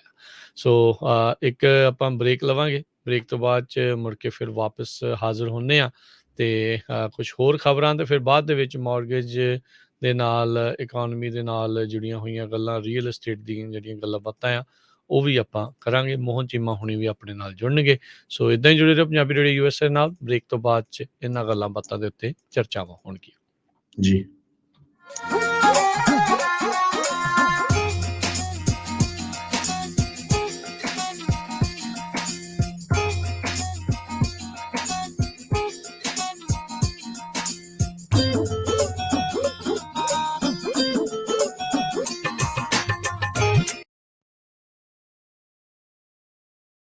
ਤੁਸੀਂ ਸੁਣ ਰਹੇ ਹੋ Punjabi radio USA KWRU Fresno 1300 AM, KLHC Bakersfield 1350 AM, KOBO Yuba City 1450 AM, KIIT Sacramento 1470 AM, KCVR Lodi Stockton 1570 AM। ਜੇਕਰ ਕਰਵਾਉਣਾ ਚਾਹੁੰਦੇ ਹੋ ਤੁਸੀਂ US ਇਮੀਗ੍ਰੇਸ਼ਨ ਦਾ ਕਿਸੇ ਵੀ ਤਰੀਕੇ ਦਾ ਕੰਮ, ਤਾਂ ਹਮੇਸ਼ਾ ਯਾਦ ਰੱਖੋ ਟੇਡਕੇਣਾ immigration law firm. Family petitions, asylum ਦੇ ਕੇਸਿਸ ਦੇ ਜਾਂ ਹੋਰ ਕਿਸੇ ਵੀ ਤਰੀਕੇ ਦੀ US ਇਮੀਗ੍ਰੇਸ਼ਨ ਦੇ ਕੰਮ ਦੇ ਲਈ ਕਾਲ ਕਰੋ ਅਟਾਰਨੀ ਜੇ ਟੇਡਕੀਆਣਾ 4159900503 4159090503। ਅਟਾਰਨੀ ਟੇਡਕੀਆਣਾ ਪੰਜਾਬੀ ਰੇਡੀਓ USA ਦੇ ਉੱਤੇ ਹਰ ਸ਼ਨੀਚਰਵਾਰ 9 ਤੋਂ 10:30 ਵਜੇ ਤੱਕ ਕੈਲੀਫੋਰਨੀਆ ਟਾਈਮ ਦੇ ਮੁਤਾਬਕ ਇਮੀਗ੍ਰੇਸ਼ਨ ਸ਼ੋਅ ਵੀ ਲੈ ਕੇ ਹਾਜ਼ਰ ਹੁੰਦੇ ਹਨ। ਲਾਈਫ ਇੰਸ਼ੋਰੈਂਸ ਪਰਿਵਾਰ ਪ੍ਰਤੀ ਜ਼ਿੰਮੇਵਾਰੀ ਦਾ ਅਹਿਸਾਸ। ਆਪਣੇ ਜਾਣ ਪਿੱਛੋਂ ਪਰਿਵਾਰ ਨੂੰ ਆਰਥਿਕ ਤੌਰ ਤੇ ਮਜ਼ਬੂਤ ਛੱਡ ਕੇ ਜਾਓ। ਬੱਚਿਆਂ ਦੀ ਪੜ੍ਹਾਈ ਦੇ ਖਰਚੇ, ਮਾਰਗੇਜ ਦੇ ਫਿਕਰ ਤੋਂ ਆਪਣੇ ਪਰਿਵਾਰ ਨੂੰ ਬਚਾਉਣ ਲਈ ਅੱਜ ਹੀ ਆਪਣੀ ਲਾਈਫ ਇੰਸ਼ੋਰੈਂਸ ਕਰਵਾਓ। ਖਾਲਸਾ ਇੰਸ਼ੋਰੈਂਸ ਏਜੰਸੀ ਵਾਲੇ ਤੁਹਾਨੂੰ ਸੇਮ ਡੇ ਵਿਦਆਊਟ ਮੈਡੀਕਲ ਤੁਹਾਡੀਆਂ ਜ਼ਰੂਰਤਾਂ ਦੇ ਅਨੁਸਾਰ ਵਧੀਆ ਲਾਈਫ ਇੰਸ਼ੋਰੈਂਸ ਪਾਲਿਸੀ ਲੈ ਕੇ ਦੇਣਗੇ। ਫ੍ਰੀ ਕੋਟ ਦੇ ਲਈ ਹੋਰ ਜਾਣਕਾਰੀ ਦੇ ਲਈ ਅੱਜ ਹੀ ਕਾਲ ਕਰੋ ਖਾਲਸਾ ਇੰਸ਼ੋਰੈਂਸ ਏਜੰਸੀ 4082722500 408-272-2500। ਸ਼ਰਤਾਂ ਲਾਗੂ। California license number 0F89805।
Punjabi radio USA ਸੁਣ ਰਹੇ ਸਾਰੇ ਹੀ ਮਾਣਯੋਗ ਅਤੇ ਸਤਿਕਾਰ ਸਰੋਤਿਆਂ ਨੂੰ ਪਿਆਰ ਸਤਿਕਾਰ ਸਹਿ ਨਿੱਘੀ ਜਿਹੀ ਸਤਿ ਸ੍ਰੀ ਅਕਾਲ। ਸਭ ਨੂੰ ਜੀ ਨੂੰ ਆਖਦੇ ਹਾਂ। ਪ੍ਰੋਗਰਾਮ ਚੱਲ ਰਿਹਾ ਜੀ ਅਪਡੇਟ ਅਮਰੀਕਾ। ਹਰਜੋਤ ਸਿੰਘ ਜੀ ਸਵਾਗਤ ਹੈ। ਸਤਿ ਸ੍ਰੀ ਅਕਾਲ ਜੀ। ਸਤਿ ਸ਼੍ਰੀ ਅਕਾਲ, ਧੰਨਵਾਦ ਜੀ ਆਇਆਂ ਨੂੰ। ਅਗਲੀਆਂ ਜਿਹੜੀਆਂ ਕੁਛ ਹਰਜੋਤ ਸਿੰਘ ਜੀ ਖਬਰਾਂ ਤੇ ਜੇ ਨਜ਼ਰ ਮਾਰਦੇ ਜਾਈਏ, ਜੇਮੀ ਡਾਇਮੰਡ ਜਿਹੜੇ ਹੈਗੇ ਨੇ, ਇਹ JP ਮੋਰਗਨ ਦੇ ਨਾਲ ਕੰਮ ਕਰਦੇ ਨੇ। ਉਹ ਕਹਿੰਦੇ ਵੀ ਅਸੀਂ ਜਿਹੜਾ ਇਕਨੋਮਿਕ ਹਰੀਕੇਨ ਆਉਣ ਦੀ ਤਿਆਰੀ ਵਿਦ ਰਹੇ ਹਾਂ, ਵੀ ਉਹਦੇ ਲਈ ਬਰੇਸ ਕਰ ਰਹੇ ਹਾਂ, ਵੀ ਪਤਾ ਨਹੀਂ ਕੀ ਜਿਹੜਾ ਮਾਹੌਲ ਉਹ ਬਣੂਗਾ। ਕਹਿੰਦੇ ਵੀ ਇਹ ਇਕਨੋਮਿਕ ਹਰੀਕੇਨ ਫੈਡ ਤੇ ਯੂਕਰੇਨ ਵਾਰ ਦੇ ਕਰਕੇ ਇਸ ਟਾਈਮ ਪਹੁੰਚ ਰਿਹਾ ਆ। ਉਹਨਾਂ ਨੇ ਚਿੰਤਾ ਜਿਹੜੀ ਜਤਾਈ ਵੀ ਯੂਕਰੇਨ ਵਾਰ ਦੇ ਕਰਕੇ ਜਿਹੜੀਆਂ ਬਹੁਤ ਸਾਰੀਆਂ ਕਮੋਡਿਟੀਜ਼ ਹੈਗੀਆਂ ਆ, ਉਹਨਾਂ ਦੇ ਉੱਤੇ ਅਸਰ ਪੈ ਰਿਹਾ ਆ, ਜਿਨ੍ਹਾਂ ਵਿੱਚ ਫੂਡ ਤੇ ਫਿਊਲ ਸ਼ਾਮਲ ਨੇ। ਤੇਲ ਦੀਆਂ ਕੀਮਤਾਂ ਉਹ ਕਹਿ ਰਹੇ ਨੇ, ਇਹ ਸਾਡੇ ਵੱਲੋਂ ਨਹੀਂ, ਉਹਨਾਂ ਦਾ ਕਹਿਣ ਦਾ ਇਹ ਆ ਵੀ ਸ਼ਾਇਦ 150 ਜਾਂ $200 ਪ੍ਰਤੀ ਬੈਰਲ ਤੱਕ ਵੀ ਜਾ ਸਕਦਾ ਆ, ਜਿਹੜਾ ਜੇ ਆਪਾਂ ਹੁਣ ਦੇਖੀਏ ਤਾਂ ਇਸ ਮੌਕੇ 100 ਤੇ $16-17 ਪ੍ਰਤੀ ਬੈਰਲ ਦੇ ਉੱਤੇ ਚੱਲ ਰਿਹਾ ਹੈਗਾ ਆ। ਕੱਲ ਜਿਹੜੀ ਯੈਨਟ ਯੈਲਨ ਆ ਉਹਨਾਂ ਨੇ ਮੰਨਿਆ ਵੀ ਕੁਛ ਮਹੀਨੇ ਪਹਿਲਾਂ ਉਹਨਾਂ ਨੇ ਇਹ ਬਿਆਨ ਦਿੱਤਾ ਸੀਗਾ ਵੀ ਜਿਹੜੀ ਇਨਫਲੇਸ਼ਨ ਆ ਇਸ ਦੇ ਨਾਲ ਬਹੁਤ ਘੱਟ ਜਿਹੜਾ ਇਸ ਟਾਈਮ ਰਿਸਕ ਹੈਗਾ ਆ, ਸਮਾਲ ਰਿਸਕ ਆ। ਉਹਨਾਂ ਨੇ ਆਪਣੀ ਗਲਤੀ ਮੰਨਦੇ ਹੋਏ ਕਿਹਾ ਵੀ ਮੈਂ ਜਿਹੜੀ ਉਹ ਐਨਾਲਿਸਿਸ ਕੀਤਾ ਸੀ ਉਹ ਕਿਤੇ ਨਾ ਕਿਤੇ ਗਲਤ ਰਿਹਾ ਹੈਗਾ ਆ। ਸੋ ਓਵਰਆਲ ਸੰਕੇਤ ਜਿਹੜੇ ਆ ਕੋਈ ਬਹੁਤੇ ਚੰਗੇ ਨਹੀਂ ਹੈਗੇ। ਰਿਸੈਸ਼ਨ ਆਊਗਾ ਕਿ ਨਹੀਂ ਆਊਗਾ ਇਹ ਤਾਂ ਚਲੋ ਭਵਿੱਖ ਦੇ ਗਰਭ ਦੇ ਵਿੱਚ ਆ, ਪਰ ਟ੍ਰੈਜਰੀ ਸਕੱਤਰ ਦੇ ਦੁਆਰਾ ਇਦਾਂ ਦੀ ਗਲਤੀ ਨੂੰ ਮੰਨਣਾ, ਬਿਆਨ ਇਦਾਂ ਦੇ ਆਉਣਾ, ਫੈਡਰਲ ਰਿਜ਼ਰਵ ਦੇ ਜਿਹੜੇ ਗਵਰਨਰਸ ਆ ਉਹਨਾਂ ਦੇ ਦੁਆਰਾ ਇਹ ਕਹਿਣਾ ਵੀ ਜੂਨ ਜੁਲਾਈ ਦੇ ਵਿੱਚ ਤਾਂ ਅਸੀਂ ਇੰਟਰਸਟ ਰੇਟ ਵਧਾਉਣਾ ਆ, ਸਤੰਬਰ ਦੇ ਵਿੱਚ ਵੀ ਜਿਹੜਾ ਆ ਉਹ ਵਧਾਉਣਾ ਹੀ ਸ਼ਾਇਦ ਕਿਤੇ ਨਾ ਕਿਤੇ ਪਊਗਾ। ਜਰੋਮ ਪਾਵਲ ਜਿਹੜੇ ਦੂਜੀ ਵਾਰੀ ਹੁਣ ਦੁਬਾਰਾ ਫੈਡ ਰਿਜ਼ਰਵ ਦੇ ਚੇਅਰਮੈਨ ਨਿਯੁਕਤ ਕੀਤੇ ਜਾ ਰਹੇ ਨੇ ਪ੍ਰੈਜ਼ੀਡੈਂਟ ਬਾਈਡਨ ਦੇ ਦੁਆਰਾ। ਉਹਨਾਂ ਦੀ ਕੱਲ ਮੀਟਿੰਗ ਵੀ ਜਿਹੜੀ ਹੋਈ ਆ ਜਿਸ ਦੇ ਵਿੱਚ ਰਾਸ਼ਟਰਪਤੀ ਬਾਈਡਨ ਆ ਉਹ ਕਹਿ ਰਹੇ ਆ ਵੀ ਇਹ ਇਨਫਲੇਸ਼ਨ ਦੇ ਉੱਤੇ ਕਾਬੂ ਪਾਉਣ ਦਾ ਭਾਰ ਕਿਤੇ ਨਾ ਕਿਤੇ ਫੈਡਰਲ ਰਿਜ਼ਰਵ ਦੇ ਉੱਤੇ ਜਾਂਦਾ ਹੈ। ਫੈਡਰਲ ਰਿਜ਼ਰਵ ਦੀ ਆਲੋਚਨਾ ਇਸ ਟਾਈਮ ਇਸ ਗੱਲੋਂ ਹੋ ਰਹੀ ਆ ਵੀ ਉਹਨਾਂ ਨੂੰ ਇਹ ਕਿਹਾ ਜਾ ਰਿਹਾ ਵੀ ਤੁਸੀਂ ਸਮਾਂ ਰਹਿੰਦੇ ਹੋਏ ਪਹਿਲੋਂ ਇੰਟਰਸਟ ਰੇਟਾਂ ਨੂੰ ਕਿਉਂ ਨਹੀਂ ਵਧਾਇਆ, ਕਿਉਂ ਇਕਨੋਮੀ ਨੂੰ ਇਦਾਂ ਹੀ ਜਿਹੜਾ ਹੋ ਜਾਣ ਦਿੱਤਾ। ਤੇ ਉਸ ਦੇ ਤਰਕ 'ਚ ਜਿਹੜੇ ਕੋਈ ਉਹਨਾਂ ਦੇ ਸਮਰਥਕ ਆ ਉਹ ਵੀ ਕਹਿੰਦੇ ਆ ਵੀ ਭਾਈ ਜੇ ਪਹਿਲੋਂ ਵਧਾ ਦਿੰਦੇ ਤੁਸੀਂ ਫੇਰ ਰੋਣਾ ਸੀਗਾ ਵੀ ਇਹ ਇੰਟਰਸਟ ਰੇਟ ਕਿਉਂ ਜਿਹੜਾ ਉਹ ਵਧਾਈ ਜਾਂਦੇ ਨੇ, ਇਦਾਂ ਇਹਨਾਂ ਨੂੰ ਨਹੀਂ ਕਰਨਾ ਚਾਹੀਦਾ, ਵਧੀਆ ਚੱਲ ਰਹੀ ਹੈ ਇਕਨੋਮੀ। ਸੋ ਇਹ ਦੋ ਧਾਰੀ ਤਲਵਾਰ ਆ, ਕੀ ਇਸ ਦੇ ਵਿੱਚ ਬਣੂਗਾ ਕੀ ਨਹੀਂ ਹੋਊਗਾ, ਇਹ ਇੱਕ ਵੱਡੀ ਜਿਹੜੀ ਆ ਉਹ ਚਿੰਤਾ ਇਸ ਟਾਈਮ ਸਤਾ ਰਹੀ ਹੈਗੀ ਆ।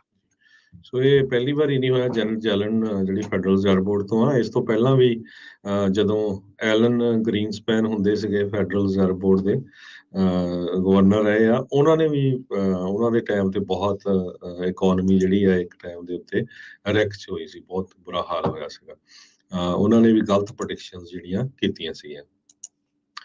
ਤੇ ਆਪਾਂ ਅਗਲੀ ਖਬਰ ਵੱਲ ਚੱਲੀਏ। ਦਿੱਲੀ ਸਿਟੀ ਕੈਲੀਫੋਰਨੀਆ ਤੋਂ ਆ ਰਹੀ ਹੈ, ਜਿੱਥੇ ਇੱਕ ਮਸਜਿਦ ਦੇ ਵਿੱਚੋਂ ਕਹਿੰਦੇ ਵੀ ਚੋਰੀ ਹੋਈ ਹੈਗੀ ਆ ਕਾਫੀ ਵੱਡੇ ਅਮਾਉਂਟ ਦੇ ਵਿੱਚ। ਤੇ ਦਿੱਲੀ ਸਿਟੀ ਦੀ ਪੁਲਿਸ ਨੇ 47 ਸਾਲਾਂ ਦਾ ਅਸ਼ਰਫ ਹਿਗਾਜ਼ੀ ਉਸ ਨੂੰ ਕਸਟਡੀ 'ਚ ਲਿਆ ਸੈਕਰਾਮੈਂਟੋ ਦੇ ਵਿੱਚ। ਜਿਹੜੀਆਂ ਮਸਜਿਦ ਆ ਉਹ ਫੀਜੀ ਜਮਾਤ ਉਲ ਮਾਸਕ ਸਾਊਥ ਸੈਨ ਫਰਾਂਸਿਸਕੋ ਦੇ ਵਿੱਚ ਤੇ ਦਿੱਲੀ ਸਿਟੀ ਇਸਲਾਮਿਕ ਸੈਂਟਰ, ਉੱਥੇ ਵੀ ਕਹਿੰਦੇ ਵੀ 2 ਵਾਰੀ ਜਿਹੜੀ ਚੋਰੀ ਹੋਈ ਹੈਗੀ ਆ।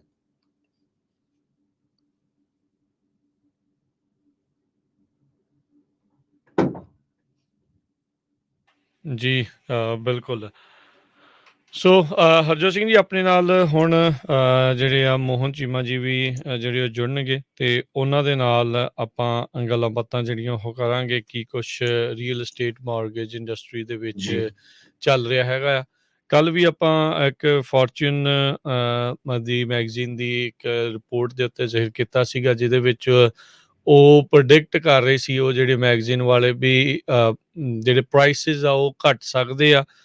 ਤੇ ਨਾਲ ਉਹਨਾਂ ਨੇ ਵੀ ਕਿਹਾ ਸੀਗਾ ਵੀ ਬਹੁਤ ਸਾਰੇ ਸ਼ਹਿਰਾਂ ਦੇ ਵਿੱਚ ਇਸ ਟਾਈਮ ਓਵਰ ਪ੍ਰਾਈਸਡ ਹੈਗੇ ਨੇ ਘਰ। ਸੋ ਆਓ ਉਹਨਾਂ ਸਾਰੀਆਂ ਚੀਜ਼ਾਂ ਦੇ ਬਾਰੇ ਆਪਾਂ ਗੱਲਬਾਤ ਕਰਨ ਦੀ ਜਿਹੜੀ ਕੋਸ਼ਿਸ਼ ਕਰਦੇ ਹਾਂ। ਆਪਣੇ ਨਾਲ ਇਸ ਟਾਈਮ ਜ਼ੈਂਡਰ ਮਾਰਗੇਜ ਇੰਡਸਟਰੀ ਤੋਂ ਗਰੁੱਪ ਤੋਂ ਜਿਹੜੇ ਉਹ ਇਸ ਟਾਈਮ ਜੁੜ ਚੁੱਕੇ ਨੇ ਮੋਹਨ ਸਿੰਘ ਚੀਮਾ ਜੀ। ਮੋਹਨ ਸਿੰਘ ਚੀਮਾ ਜੀ, ਜੀਆਂ ਨੂੰ ਸਵਾਗਤ ਹੈ, ਸਤਿ ਸ਼੍ਰੀ ਅਕਾਲ ਜੀ।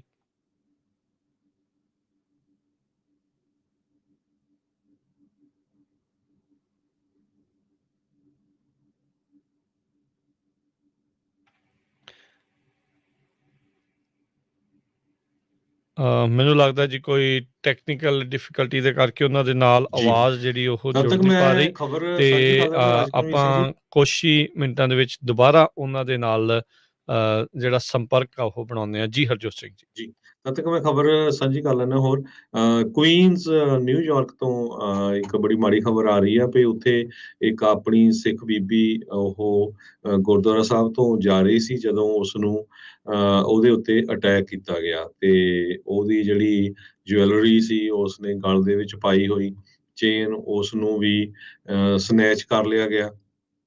ਤੇ ਇਹ ਉਸ ਟਾਈਮ ਹੋਇਆ। ਹੁਣ ਜਿਸ ਟਾਈਮ ਦੇ ਉੱਤੇ ਏਸ਼ੀਅਨ ਅਮਰੀਕਨ ਵਾਰ ਐਸੋਸੀਏਸ਼ਨ ਵੱਲੋਂ ਇੱਕ ਰਿਪੋਰਟ ਰਿਲੀਜ਼ ਕੀਤੀ ਗਈ ਆ ਹੇਟ ਕ੍ਰਾਈਮ ਦੇ ਸੰਬੰਧ ਦੇ ਵਿੱਚ। ਕਹਿੰਦੇ ਨਿਊਯਾਰਕ ਦੇ ਵਿੱਚ ਏਸ਼ੀਅਨ ਅਮਰੀਕਨ ਦੇ ਅਗੇਂਸਟ ਬਹੁਤ ਜ਼ਿਆਦਾ ਹੇਟ ਕ੍ਰਾਈਮ ਵਧਿਆ ਹੋਇਆ ਹੈਗਾ ਆ। ਪਿਛਲੇ ਹਫ਼ਤਿਆਂ ਦੇ ਦੌਰਾਨ 2 ਆਪਣੇ ਜਿਹੜੇ ਸਿੱਖ ਭਾਈ ਸੀਗੇ ਉਹਨਾਂ ਨੂੰ ਕੁੱਟਿਆ ਮਾਰਿਆ ਵੀ ਗਿਆ ਸੀ। ਇੱਕ ਬਜ਼ੁਰਗ ਸੀਗੇ ਤੇ ਇੱਕ ਹੋਰ ਸੀ। ਸੋ ਇਹ ਦੇਖੋ ਵੀ ਨਿਊਯਾਰਕ ਵਰਗੇ ਸ਼ਹਿਰ ਦੇ ਵਿੱਚ ਇੱਦਾਂ ਦਾ ਹੇਟ ਕ੍ਰਾਈਮ ਹੋਣਾ ਬੜੀ ਵੈਸੇ ਹੈਰਾਨੀ ਵਾਲੀ ਗੱਲ ਆ। ਜਿਹੜਾ ਨਿਊਯਾਰਕ ਸ਼ਹਿਰ ਆ ਉੱਥੇ ਲਗਭਗ ਹਰ ਇੱਕ ਮੁਲਕ ਦੇ ਲੋਕ ਰਹਿੰਦੇ ਹੈਗੇ ਆ। ਪਰ ਏਸ਼ੀਅਨਸ ਦੇ ਅਗੇਂਸਟ ਕ੍ਰਾਈਮ ਕਾਫੀ ਜ਼ਿਆਦਾ ਜਿਹੜਾ ਵਧਿਆ ਹੋਇਆ ਹੈਗਾ, ਜਿਨ੍ਹਾਂ 'ਚ ਆਪਾਂ ਵੀ ਆਉਂਦੇ ਹੈਗੇ ਆ। ਬਹੁਤ ਹੀ ਇਹ ਅਨਫੋਰਚੂਨੇਟ ਖਬਰ ਹੈਗੀ ਆ ਵੀ ਇਸ ਤਰ੍ਹਾਂ ਹੁਣ ਜੇ ਕੋਈ ਜਾ ਰਿਹਾ ਆ ਬੀਬੀ ਤੇ ਉਹਨੂੰ ਗੁਰਦੁਆਰਾ ਸਾਹਿਬ, ਤੇ ਪਹਿਲਾਂ ਵੀ ਜਿਹੜੇ ਬਜ਼ੁਰਗਾਂ ਨੂੰ ਕੁੱਟਿਆ ਗਿਆ ਸੀ ਉਹ ਵੀ ਇੱਦਾਂ ਸੀ, ਗੁਰਦੁਆਰਾ ਸਾਹਿਬ ਜਾ ਰਹੇ ਸੀ। ਸੋ ਇਹ ਬਹੁਤ ਹੀ ਜਿਹੜੀ ਮਾੜੀ ਖਬਰ ਨਿਊਯਾਰਕ ਤੋਂ ਆ ਰਹੀ ਹੈ। ਜੀ 4-5 ਜਾਣਿਆਂ ਦੇ ਨਾਲ ਕੁਛ ਹੀ ਸਮੇਂ ਦੇ ਵਿੱਚ ਇਹ ਘਟਨਾਵਾਂ ਜਿਹੜੀਆਂ ਵਾਪਰੀਆਂ ਆ। ਤੇ ਆਓ ਆਪਾਂ ਗੱਲਬਾਤ ਕਰਨ ਦੀ ਕੋਸ਼ਿਸ਼ ਕਰਦੇ ਹਾਂ। ਮੋਹਨ ਸਿੰਘ ਚੀਮਾ ਜੀ, ਕੀ ਤੁਸੀਂ ਆਵਾਜ਼ ਸੁਣ ਪਾ ਰਹੇ ਆ? ਸਤਿ ਸ਼੍ਰੀ ਅਕਾਲ ਜੀ, ਸਵਾਗਤ ਹੈ। ਹਾਂਜੀ ਵੀਰ ਜੀ, ਸਤਿ ਸ਼੍ਰੀ ਅਕਾਲ ਜੀ। ਆਪ ਜੀ ਨੂੰ, ਖਾਲਸਾ ਭਾਜੀ ਆਪ ਜੀ ਨੂੰ ਅਤੇ ਤਮਾਮ ਸਰੋਤਿਆਂ ਨੂੰ ਮੇਰੇ ਵੱਲੋਂ ਪਿਆਰ ਭਰੀ ਸਤਿ ਸ਼੍ਰੀ ਅਕਾਲ ਜੀ। ਸੋ ਮੋਹਨ ਚੀਮਾ ਜੀ, ਇਸ ਤੋਂ ਪਹਿਲਾਂ ਆਪਾਂ ਗੱਲਬਾਤ ਨੂੰ ਸ਼ੁਰੂ ਕਰੀਏ। ਤੁਸੀਂ ਆਪਣੀਆਂ ਆਈਡੀਜ਼ ਸ਼ੇਅਰ ਕਰ ਲਿਓ ਜੀ। ਜੀ ਵੀਰ ਜੀ, ਜਿਹੜੀ ਸਾਡੀ ਜਨਰਲ ਮੌਰਗੇਜ ਆਈਡੀ ਹੈਗੀ ਹੈ NMLS ID ਨੰਬਰ 698952। ਜਿਹੜੀ ਸਾਡੀ ਜਨਰਲ ਰੀਅਲ ਅਸਟੇਟ ਆਈਡੀ ਹੈਗੀ ਜੀ, ਉਹ ਹੈਗੀ DRE ਨੰਬਰ 02067197 ਜੀ। ਜੀ ਸੋ ਮੋਹਨ ਚੀਮਾ ਜੀ, ਜਿੱਦਾਂ ਆਪਾਂ ਪਹਿਲਾਂ ਗੱਲ ਕਰ ਰਹੇ ਸੀ ਵੀ ਕੱਲ ਫੋਰਚੂਨ ਮੈਗਜ਼ੀਨ ਨੇ ਜਿਹੜਾ ਕਿਹਾ, ਖਾਸ ਕਰਕੇ ਘਰਾਂ ਦੇ ਪ੍ਰਾਈਸਿਸ ਨੂੰ ਲੈ ਕੇ, ਰੀਅਲ ਅਸਟੇਟ ਦੀ ਮਾਰਕੀਟ ਨੂੰ ਲੈ ਕੇ ਕਿਹਾ ਵੀ ਬਹੁਤ ਸਾਰੇ ਸ਼ਹਿਰਾਂ 'ਚ ਓਵਰ ਪ੍ਰਾਈਸਡ ਵੀ ਆ ਘਰ, ਪ੍ਰਾਈਸਿਸ 10% ਤੱਕ ਕਈ ਥਾਵਾਂ ਦੇ ਉੱਤੇ ਡਾਊਨ ਆ ਸਕਦੇ ਆ। ਸੋ ਓਵਰਆਲ ਕੀ ਸਥਿਤੀ ਰੀਅਲ ਅਸਟੇਟ ਮਾਰਕੀਟ ਦੀ ਚੱਲ ਰਹੀ ਆ?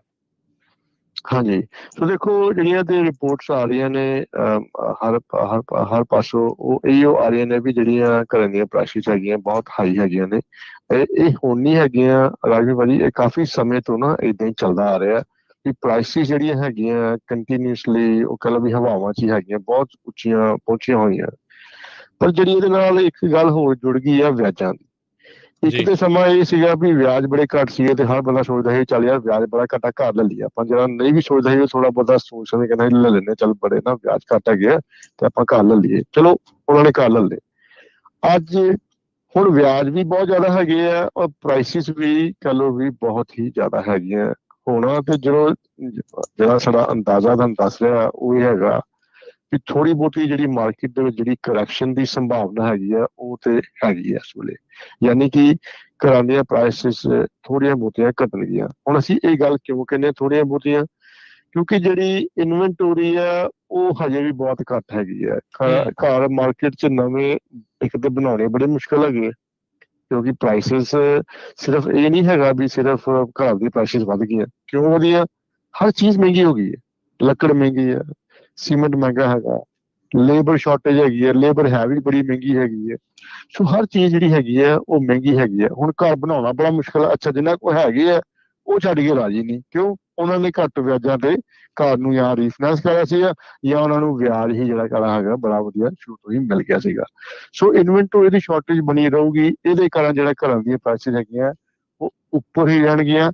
ਕਰੈਕਸ਼ਨ ਦੇ ਹੱਕ 'ਚ ਮੈਂ ਵੀ ਹੈਗਾ ਕਿ ਥੋੜਾ ਬਹੁਤਾ ਸਾਨੂੰ ਪ੍ਰਾਈਸ ਦੀ ਕਰੈਕਸ਼ਨ ਮਿਲੂਗੀ। ਪਰ ਜਿਹੜੀ ਇੱਕ ਚੀਜ਼ ਨੂੰ ਬੜਾ ਮੈਂ ਲੋਕਾਂ ਨੂੰ ਕਹਾਂ ਵਾਚ ਕਰਨ ਦੀ ਲੋੜ ਹੈਗੀ ਹੈ, ਉਹ ਹੈਗੀ ਹੈ ਵਿਆਜ।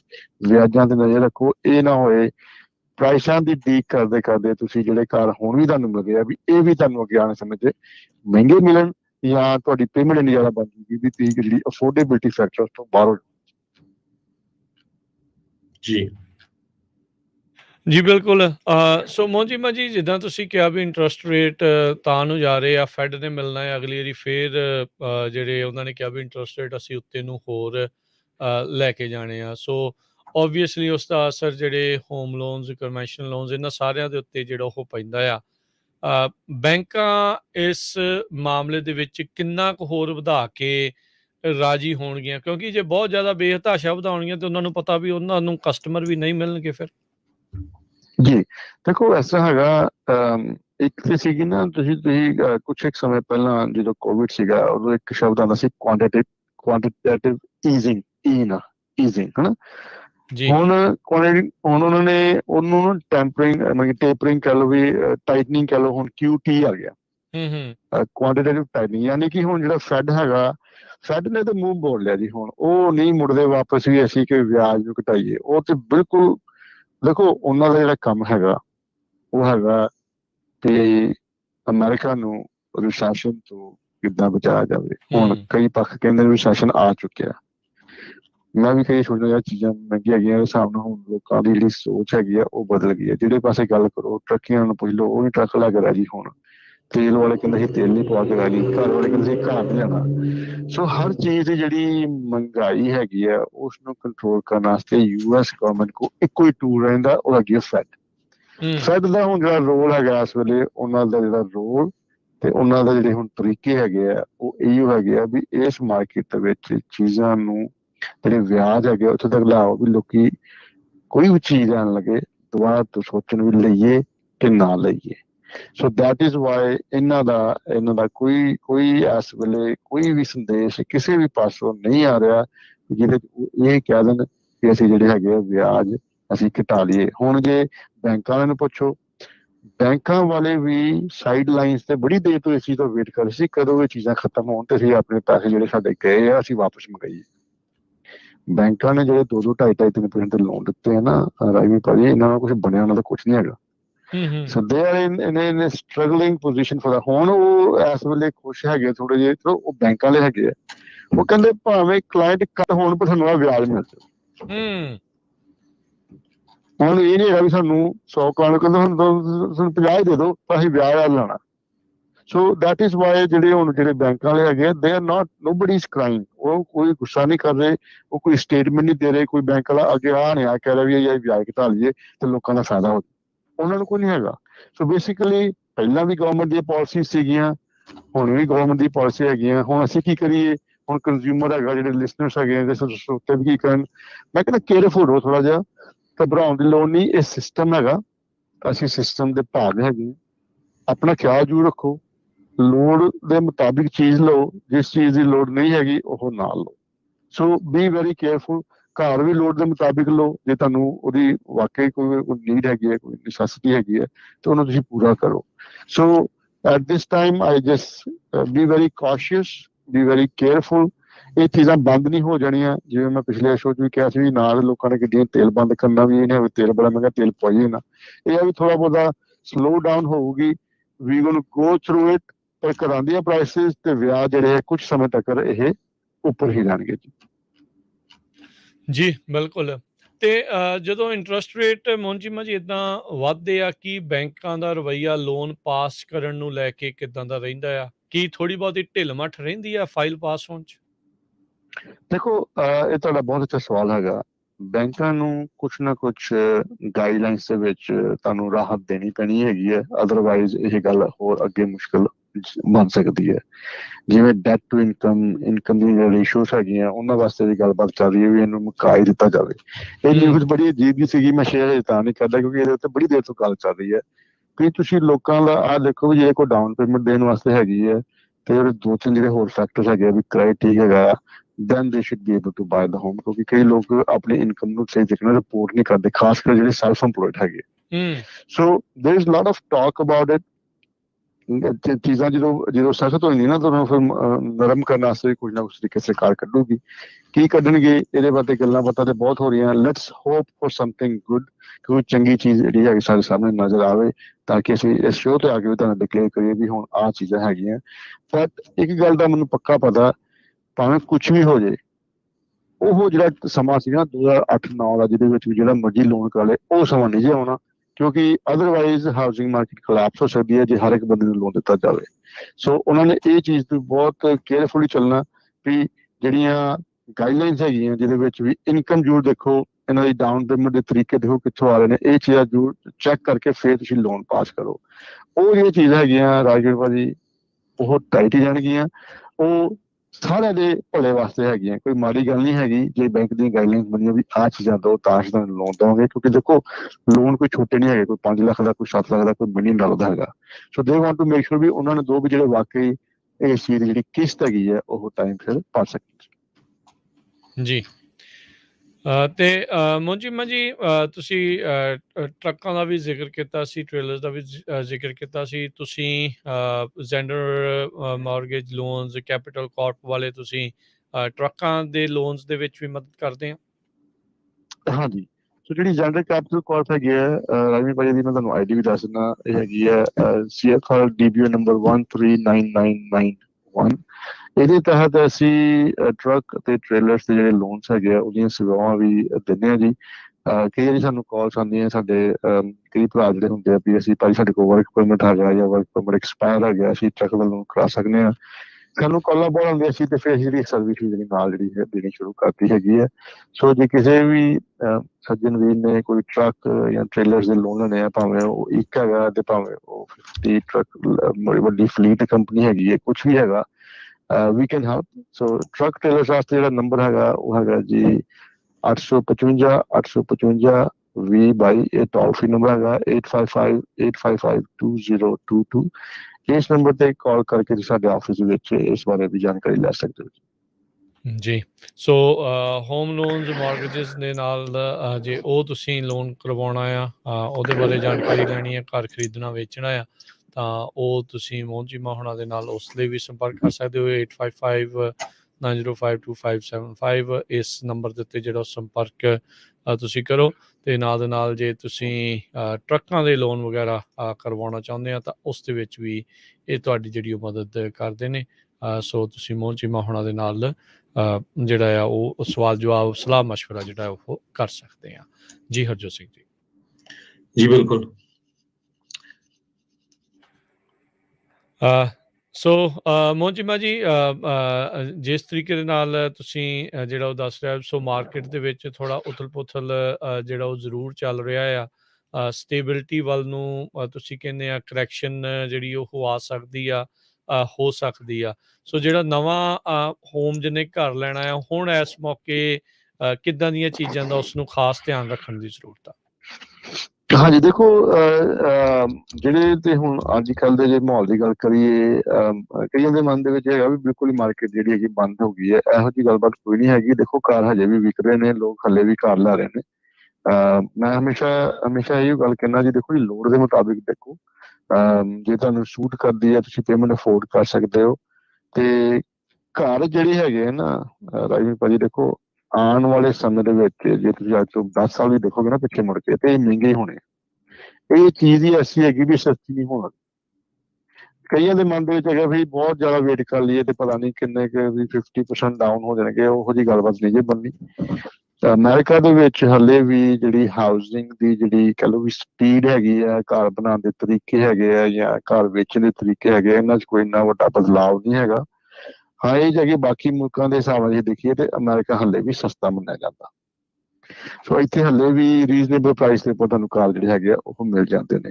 ਹਾਂ, ਵਿਆਜਾਂ ਨੇ ਥੋੜ੍ਹਾ ਥੋੜ੍ਹਾ ਜੀ ਕਹਿ ਲਓ ਵੀ ਤੁਹਾਨੂੰ ਕਹਿ ਲਓ ਵੀ ਧੱਕਾ ਜਿਹਾ ਹੋ ਗਿਆ ਸਾਡੇ ਨਾਲ ਥੋੜ੍ਹੇ ਇੱਕਦਮ ਵੀ। ਹੁਣ ਪਹਿਲਾਂ ਤੇ 2.5-3% ਹੁਣ 5-6% ਹੋ ਗਏ ਆ। ਪਰ ਇਹ ਟਾਈਮ ਸੈਂਸਿਟਿਵ ਹੈਗੇ ਆ। ਬਟ ਜਿਨ੍ਹਾਂ ਨੂੰ ਕਹਿ ਲਓ ਵੀ ਮੈਂ ਹੁਣ ਜੇ ਕੋਈ ਜੇ ਘਰ ਲੈਣਾ ਹੈਗਾ, ਅੱਜ ਵੀ ਜੇ ਤੁਸੀਂ ਘਰ ਲੈਂਦੇ ਹੋ, it is not a bad idea. ਹਾਂ, ਇਹ ਜ਼ਰੂਰ ਥੋੜ੍ਹਾ ਹੈਗਾ ਕਿ ਤੁਹਾਨੂੰ ਮਹਿੰਗਾ ਲੱਗਦਾ ਕਿਉਂਕਿ ਵਿਆਜ ਦੇ ਕਾਰਨ ਹੁਣ ਕਿਸ਼ਤ ਜਿਹੜੀ ਹੈਗੀ ਆ ਉਹ ਜ਼ਿਆਦਾ ਬਣਦੀ ਹੈਗੀ ਆ। ਬਟ ਜੇ ਤੁਹਾਨੂੰ ਜੇ ਲੋੜ ਦੇ ਮੁਤਾਬਿਕ ਜੇ ਤੁਸੀਂ ਦੇਖੋ ਕਿਰਾਏ ਦੇਖਣ ਜਾਓ ਜਾਂ ਕਿਰਾਏ ਤੇ ਘਰ ਲੱਭੋ, ਅੱਜ ਕੱਲ੍ਹ ਉਹ ਵੀ ਨਹੀਂ ਲੱਭਦੇ। ਸੋ ਪ੍ਰੋਬਲਮ ਬੜੀ ਵੱਡੀ ਹੈਗੀ ਆ ਇਸ ਵੇਲੇ ਵੀ ਜਿਹੜੀ ਘਰ ਹੈਗੇ ਆ। Definitely prices are high. ਪਰ ਇਹ ਵੀ ਜੀ ਇਹ ਦੇਖ ਲਓ ਵੀ ਰਾਜਵੀਰ ਭਾਜੀ ਵੀ ਇਹ ਇੰਨੇ ਜ਼ਿਆਦਾ ਨਹੀਂ ਜੇ ਘਟਨੇ ਵੀ ਕੱਲ੍ਹ ਨੂੰ ਦਿਖਾ ਦਿਓ ਵੀ ਅੱਧ ਹੋ ਗਏ ਜਾਂ 70% ਆਫ ਹੋ ਗਿਆ। ਇਹੋ ਜਿਹੀ ਗੱਲ ਨਹੀਂ ਹੋਣੀ। 5-7% ਕਰਨਗੇ, ਪਰ ਜੇ ਉਹਦੇ ਕਾਰਨ ਨਾਲ ਜੇ ਵਿਆਜ ਹੋਣੇ ਵੱਧ ਗਏ ਤੇ ਕੋਈ ਫਰਕ ਨਹੀਂ ਪੈਂਦਾ। ਜੀ ਚੀਮਾ ਜੀ, ਮੇਰਾ ਕੁਐਸਚਨ ਇਹ ਆ ਵੀ ਖਾਸ ਕਰਕੇ ਮੈਂ ਸੈਂਟਰਲ ਵੈਲੀ 'ਚ ਵੀ ਦੇਖਿਆ ਪਹਿਲਾਂ ਜਿਹੜੇ ਨਵੇਂ ਬਿਲਡਰ ਸੀ ਨਾ, ਉਹਨਾਂ ਨੇ ਘਰ ਹੋਲਡ ਤੇ ਪਾਇਆ ਸੀ, ਲਿਸਟ ਨਹੀਂ ਕਰਦੇ ਸੀ। ਹੁਣ ਉਹ ਲਿਸਟ ਕਰਦੇ ਤੇ ਕੁਛ ਪ੍ਰਾਈਸਾਂ ਵੀ ਉਹਨੇ ਘਟਾਈਆਂ ਆ, 5-5, 10,000, 10, 15-15,000। ਤੇ ਕਿਉਂਕਿ ਲੱਗਦਾ ਆ ਜਿਸ ਹਿਸਾਬ ਨਾਲ ਇਨਫਲੇਸ਼ਨ ਆ, ਹੁਣ ਨਵੇਂ ਜਿਹੜੇ ਬਿਲਡ ਕਰਨ ਲਈ ਉਹਨਾਂ ਨੂੰ ਮਹਿੰਗੇ ਬਹੁਤ ਪੈ ਰਹੇ ਆ। ਸੋ ਉਹ ਵੀ ਸੋਚ ਰਹੇ ਆ ਵੀ ਜਲਦੀ ਤੋਂ ਜਲਦੀ ਸਾਡੇ ਜਿਹੜੇ ਘਰ ਨਿਕਲ ਜਾਣ। ਪਹਿਲਾਂ ਉਹਨਾਂ ਨੂੰ ਲੱਗਦਾ ਨਹੀਂ ਸੀ ਵੀ ਸ਼ਾਇਦ ਇੱਥੇ ਪ੍ਰਾਈਸਾਂ ਬਹੁਤ ਉੱਪਰ ਹੋਰ ਜਾ ਰਹੀਆਂ ਹੈਗੀਆਂ। ਹਾਂਜੀ, ਖਾਲਸਾ ਭਾਈ ਇਸ ਤਰ੍ਹਾਂ ਹੈਗਾ। ਦੇਖੋ ਤੁਹਾਡੀ ਗੱਲ ਸਹੀ ਹੈਗੀ ਹੈ ਵੀ ਕੁਛ ਜਿਹੜੇ ਬਿਲਡਰਸ ਹੈਗੇ ਨਾ, ਉਹਨਾਂ ਨੇ ਘਰਾਂ ਦੀਆਂ ਇਨਵੈਂਟੋਰੀ ਨੂੰ ਥੋੜਾ ਜਿਹਾ ਨਾ ਉਹ ਕੰਟਰੋਲ 'ਚ ਰੱਖਦੇ ਆ ਵੀ ਉਹ ਬੜੇ ਸਿਆਣੇ ਆ ਵੀ ਕਿੱਦਾਂ ਅਸੀਂ ਘਰ ਵੇਚੀਏ। ਹੁਣ ਇੱਕ ਜਿਹੜੀ ਨਵੀਂ ਗੱਲ ਹੋਰ ਪਿਛਲੀ ਜਿਹੜੀ ਅਸੀਂ ਦੇਖਣ 'ਚ ਸਾਡੇ ਕੋਲ ਸਾਡੀ ਕੰਪਨੀ ਅਸੀਂ ਨਵੇਂ ਬਿਲਡਰਸ ਨਾਲ ਵੀ ਕੰਮ ਕਰਨੇ ਆ, ਜਿਨ੍ਹਾਂ ਨੇ ਕਾਰ ਲੈਣੀ ਉਹਨਾਂ ਨਾਲ ਕੰਮ ਕਰਨੇ ਆ, ਵੇਚਣ ਵਾਲਿਆਂ ਨਾਲ ਕੰਮ ਕਰਨੇ ਆ। ਹੁਣ ਹੋਇਆ ਇਹ ਹੈਗਾ ਕਿ ਜਿਹੜੇ ਲੋਕਾਂ ਨੇ ਘਰ ਬੁੱਕ ਕਰਾਏ ਸੀ ਪਿਛਲੇ ਸਾਲ 8 ਮਹੀਨੇ ਜਾਂ 9 ਮਹੀਨੇ ਜਾਂ ਸਾਲ ਪਹਿਲਾਂ, ਉਹਨਾਂ ਨੇ ਉਹ ਆਪਣੇ ਹਿਸਾਬ ਨਾਲ ਬੁੱਕ ਕਰਾਏ ਸੀ, ਉਦੋਂ ਹਾਫ ਜਿਹੜਾ ਮਤਲਬ ਕਿ 3% ਦੇ ਹਿਸਾਬ ਨਾਲ ਵਿਆਜ ਸੀਗਾ। ਉਹਨਾਂ ਦੇ ਜਦੋਂ ਅੱਜ ਕਲੋਜ਼ਿੰਗ ਹੋਣੀ ਹੈ ਜਾਂ ਜਿਹੜਾ ਹੁਣ ਮਹੀਨਾ ਰਹਿ ਗਿਆ, ਉਹਨਾਂ ਦੇ ਵਿਆਜ ਡਬਲ ਹੋ ਗਏ ਆ, ਪ੍ਰਾਈਸ ਵੀ ਘਰਾਂ ਦੀ ਆ। ਤੇ ਚਲੋ ਉਹਨਾਂ ਨੇ ਤਾਂ ਬੁੱਕ ਕਰਾਈ ਸੀ, ਉਹਨਾਂ ਨੂੰ ਉਹੀ ਪ੍ਰਾਈਸ ਮਿਲਦੀ, ਪਰ ਉਹ ਦੋ ਵਾਰੀ ਸੋਚਦੇ ਵੀ ਅਸੀਂ ਲਈਏ ਕਿ ਨਾ ਜੀ, ਉਹ ਕੈਂਸਲੇਸ਼ਨ ਬੜੀਆਂ ਹੋ ਰਹੀਆਂ। ਜੀ ਜਿਨ੍ਹਾਂ ਨੇ ਘਰ ਨਵੇਂ ਬੁੱਕ ਕਰਾਏ ਸੀਗੇ ਨਾ, ਉਹ ਹਾਂਜੀ ਕੈਂਸਲ ਕਰ ਰਹੇ। ਸੋ ਇਹਦੇ ਵਾਸਤੇ ਮੈਂ ਇੱਕ ਦੋ ਗੱਲਾਂ ਕਹਿਣੀਆਂ ਚਾਹਾਂਗਾ ਬੜੀਆਂ ਇੰਪੋਰਟੈਂਟ ਹੈਗੀਆਂ ਕਿ ਜਦੋਂ ਵੀ ਤੁਸੀਂ ਘਰ ਬੁੱਕ ਕਰਾਉਣ ਜਾਂਦੇ ਤਾਂ ਮੇਕ ਸ਼ੋਰ ਕਰੋ ਵੀ ਆਪਣਾ ਰੀਅਲ estate ਏਜੰਟ ਨਾਲ ਲੈ ਕੇ ਜਾਓ, ਕਿਉਂਕਿ ਅੱਜ ਕੱਲ੍ਹ ਜਿਹੜੇ ਨਵੇਂ ਬਿਲਡਰ ਬਹੁਤ ਸਖਤ ਹੋਏ ਆ, ਬੜੇ ਲੋਕਾਂ ਦੇ ਪੈਸੇ ਮਰ ਰਹੇ ਆ। ਜੇ ਤੁਸੀਂ ਪੈਸੇ ਜਮ੍ਹਾਂ ਉੱਥੇ ਕਰਾਏ ਹੋਏ ਆ, ਕਈਆਂ ਨੇ 20,000 ਕਰਾਇਆ, ਕਿਸੇ ਨੇ 30,000 ਜਮ੍ਹਾਂ ਕਰਾਇਆ ਘਰ ਬਣਾਉਣ ਵਾਸਤੇ, ਤੇ ਬਿਲਡਰ ਆਉਣ ਵਾਲੇ ਮੌਕੇ ਤੇ ਤੁਸੀਂ ਕਹਿੰਦੇ ਮੈਂ ਨਹੀਂ ਲੈਣਾ ਨਾ, ਤਾਂ ਤੁਹਾਡੇ ਪੈਸੇ ਕਿਹੜੇ ਮਰ ਜਾਂਦੇ ਆ। ਬਟ ਜੇ ਤੁਹਾਡਾ ਆਪਣਾ ਰੀਅਲ estate ਏਜੰਟ ਹੋਊਗਾ ਨਾ, ਤੇ ਉਹ ਤੁਹਾਡੇ ਸੇ ਫਾਈਟ ਕਰਦਾ, ਤੁਹਾਡੇ ਪੈਸੇ ਜਿਹੜੇ ਹੈਗੇ ਆ ਉਹ ਬਚ ਵੀ ਸਕਦੇ ਹੈਗੇ ਆ। ਸੋ ਬੀ ਵੈਰੀ ਕੇਅਰਫੁਲ, ਬਿਲਡਰਸ ਤੋਂ ਬਚ ਕੇ ਚਲੋ। ਇਹ ਆਪਣੇ ਬੰਦੇ ਰੱਖਦੇ ਉੱਥੇ, ਉਹਨਾਂ ਕੋਈ ਲੋਨ ਕਰਵਾਉਂਦੇ ਆ, ਉਹਨਾਂ ਕੋਈ ਤੁਹਾਨੂੰ ਕਹ ਲਓ ਵੀ ਰੀਅਲ estate ਦਾ ਵੀ ਕੰਮ ਕਰਾਉਂਦੇ ਆ, ਪਰ ਜਦੋਂ ਤੁਹਾਨੂੰ ਕੋਈ ਲੋੜ ਪੈਂਦੀ ਹੈ ਤੇ ਉਦੋਂ ਫਿਰ ਤੁਹਾਡਾ ਉਹ ਕੋਈ ਵੀ ਸਹਾਇਤਾ ਜਿਹੜੀ ਹੈਗੀ ਜ਼ਿਆਦਾ ਉਹ ਨਹੀਂ ਕਰਦੇ। ਸੋ ਬੀ ਵੈਰੀ ਵੈਰੀ ਕੇਅਰਫੁਲ, ਸਲਾਹ ਮਸ਼ਵਰਾ ਕਰਕੇ ਚੱਲੋ।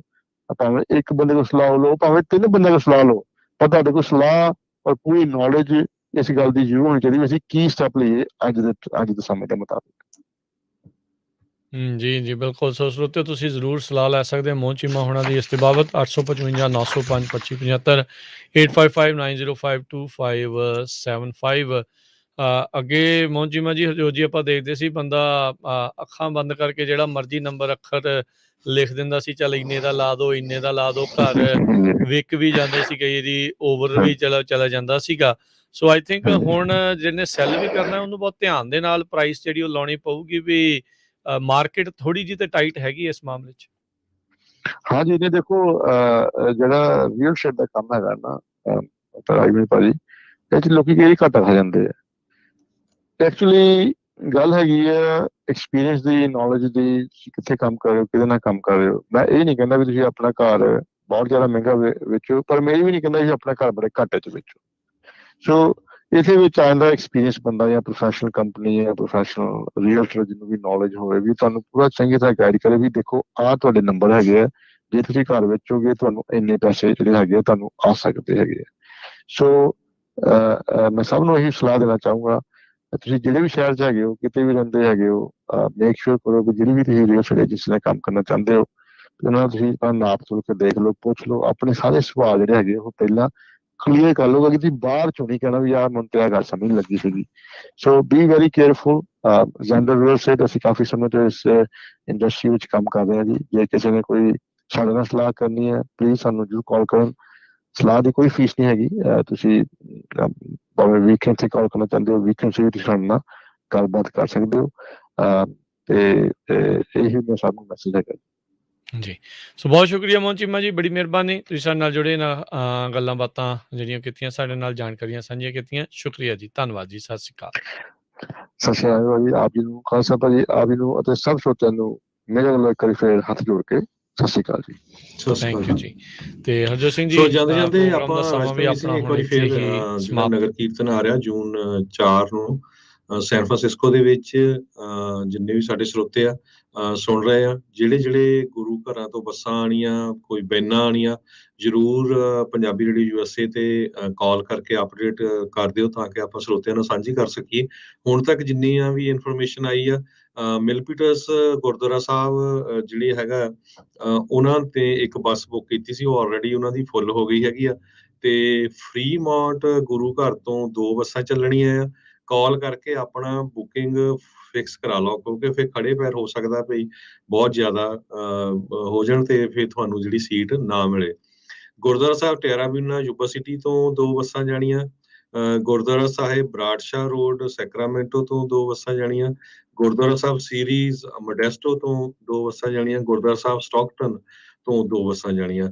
ਇੱਕ ਵਾਰੀ ਜ਼ਰੂਰ ਬੇਨਤੀ ਆ ਸਾਰਿਆਂ ਨੂੰ ਕਿ ਦੇਖੋ ਆਪਾਂ ਕਬੱਡੀ ਮੇਲਿਆਂ ਤੇ ਵੀ ਇੰਨੇ ਪੈਸੇ ਖਰਚਦੇ ਆ, ਗੁਰੂ ਘਰਾਂ ਵਾਲੇ ਕਬੱਡੀ ਵਾਲਿਆਂ ਨੂੰ ਵੀ ਸਪੋਰਟ ਕਰਦੇ ਆ ਜਦੋਂ ਲੰਗਰ ਦੀ ਗੱਲ ਹੁੰਦੀ ਆ। ਸੋ ਉਹਨਾਂ ਨੂੰ ਵੀ, ਚਾਹੇ ਕੋਈ ਭੰਗੜੇ ਗਰੁੱਪ ਆ, ਤੀਆਂ ਗਰੁੱਪ ਆ, ਕਬੱਡੀ ਗਰੁੱਪ ਆ, ਮੇਲਿਆਂ ਵਾਲੇ ਆ, ਗੁਰੂ ਅਰਜਨ ਦੇਵ ਜੀ ਦੀ ਸ਼ਹੀਦੀ ਤੇ 1984 ਦੇ ਸਿੰਘਾਂ ਦੀ ਯਾਦ ਦੇ ਵਿੱਚ ਜਿਹੜਾ ਨਗਰ ਕੀਰਤਨ ਆ, ਆਪਾਂ ਨੂੰ ਪਰਿਵਾਰਾਂ ਸਮੇਤ ਵੱਧ ਚੜ ਕੇ ਉੱਥੇ ਹਿੱਸਾ ਲੈਣਾ ਚਾਹੀਦਾ। ਤੇ ਇੱਕ ਵਾਰੀ ਫੇਰ ਜੇ ਹੋਰ ਵੀ ਕਿਸੇ ਗੁਰੂ ਘਰ ਤੋਂ ਜਾਂ ਕੋਈ ਆਮ ਵੀ ਆਪ ਬੈਨਾਂ ਲੈ ਕੇ ਕਿਤੇ ਆ ਰਿਹਾ, ਕਿਉਂਕਿ ਦੂਰ ਦੂਰ ਦੇਖੋ 150 ਤੋਂ ਵੱਧ ਗੁਰੂ ਘਰ ਹੈਗੇ ਆ ਕੈਲੀਫੋਰਨੀਆ ਦੇ ਵਿੱਚ। ਹਜੇ ਤੱਕ ਸਾਡੇ ਕੋਲ 7 ਕੁ ਜਾਣਿਆਂ ਦੇ ਨਾਮ ਆਏ ਹੈਗੇ ਆ।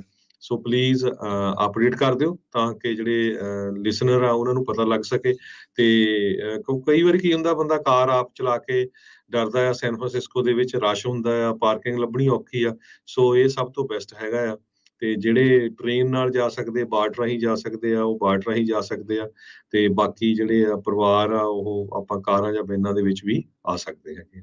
ਜੀ ਬਿਲਕੁਲ। ਸੋ ਜ਼ਰੂਰ ਹੋਮ ਹਮਾ ਕੇ ਪਹੁੰਚੋ। ਆਉਂਦੇ ਸ਼ਨੀਚਰਵਾਰ ਨੂੰ ਇਹ ਜਿਹੜਾ ਸੋਵਰਨਿਟੀ ਮਾਰਚ, ਫਰੀडम ਮਾਰਚ ਤੇ ਨਗਰ ਕੀਰਤਨ ਜਿਹੜਾ ਉੱਥੇ ਹੋਣਾ ਆ। ਸੋ ਹੋਮ ਹਮਾ ਕੇ ਜਿਹੜਾ ਤੁਸੀਂ ਪਹੁੰਚੋ ਸਿਵਿਕ ਸੈਂਟਰ ਦੇ ਬਾਹਰ। ਜੇ ਥੋੜ੍ਹਾ ਜਿਹਾ ਤੁਸੀਂ ਦੇਰੀ ਨਾਲ ਵੀ ਆ ਰਹੇ ਆ ਤਾਂ ਉਸ ਤੋਂ ਬਾਅਦ ਦੇ ਵਿੱਚ ਸਿਵਿਕ ਸੈਂਟਰ ਦੇ ਬਾਹਰ ਜਿਹੜਾ ਪਾਰਕ ਆ, ਉੱਥੇ ਸਮਾਗਮ ਜਿਹੜੇ ਉਹ ਹੋਣੇ ਆ। ਉੱਥੇ ਆ ਕੇ ਤੁਸੀਂ ਹਾਜ਼ਰੀ ਜਿਹੜੀ ਆ ਉਹ ਜ਼ਰੂਰ ਲਵਾਓ। ਸੋ ਇਸ ਵਾਰੀ ਨਾਲ ਦਿਨ ਚੱਲ ਵੀ ਸਕਦੇ ਆ, ਰਾਜਕਰਮੀ ਉਹਦੇ ਸਿੰਘ ਨਾਲ ਜੀ ਦੀ ਵਧੀਆ ਰੀਸ ਵੀ ਚੁਣਿਆ ਬਹੁਤ ਵਧੀਆ ਆ। ਤੇ ਸ਼ਨੀਚਰਵਾਰ ਖਾਲਸਾਈ ਰੰਗਾਂ ਦੇ ਵਿੱਚ ਜ਼ਰੂਰ ਹੋਮ ਹਮਾ ਕੇ ਤੁਸੀਂ ਪਹੁੰਚਣਾ ਹੈ ਜੀ। ਜੀ ਸੋ ਬਿਲਕੁਲ ਇਸ ਵਾਰੀ ਦਿਨ ਵੀ ਸ਼ਨੀਚਰਵਾਰ ਚੁਣਿਆ ਕਿਉਂਕਿ ਐਤਵਾਰ ਨੂੰ ਹਰ ਗੁਰੂ ਘਰ ਦੇ ਵਿੱਚ ਪ੍ਰੋਗਰਾਮ ਹੁੰਦਾ ਆ। ਸੋ ਜ਼ਰੂਰ ਹਰ ਇੱਕ ਜਿਹੜੇ ਮਾਈ ਭਾਈ ਆ ਉਹਨਾਂ ਨੂੰ ਬੇਨਤੀ ਆ ਹੱਥ ਜੋੜ ਕੇ ਆਪਾਂ ਗੁਰੂ ਸਾਹਿਬ ਦੀ ਸ਼ਹਾਦਤ ਨੂੰ ਤੇ ਆਪਣੇ ਨਾਲ ਜੋ ਜ਼ੁਲਮ ਹੋਇਆ ਉਸ ਨੂੰ ਯਾਦ ਕਰੀਏ ਤੇ ਇਸ ਨਗਰ ਕੀਰਤਨ ਦਾ ਹਿੱਸਾ ਬਣੀਏ ਜੀ। ਤੇ ਹੁਣ ਲੈਂਦੇ ਆ ਜੀ ਇਜਾਜ਼ਤ ਮੇਰੇ ਰਾਜਕਰਮਜੀਤ ਸਿੰਘ ਵੱਲੋਂ ਤੇ ਹਰਜੋਤ ਸਿੰਘ ਵੱਲੋਂ। ਤੁਹਾਨੂੰ ਸਭ ਨੂੰ ਪਿਆਰ ਸਤਿਕਾਰ ਸਨ ਕੀ ਜੀ। ਸਤਿ ਸ੍ਰੀ ਸਤਿ ਅਕਾਲ। ਸ੍ਰੀ ਜਿਉਂਦੇ ਅਕਾਲ। ਵਾਸਤੇ ਰਹੋ, ਹੱਸਦੇ ਖੇਲਦੇ ਰਹੋ, ਸੁਣਦੇ ਰਹੋ ਜੀ ਪੰਜਾਬੀ ਰੇਡੀਓ USA।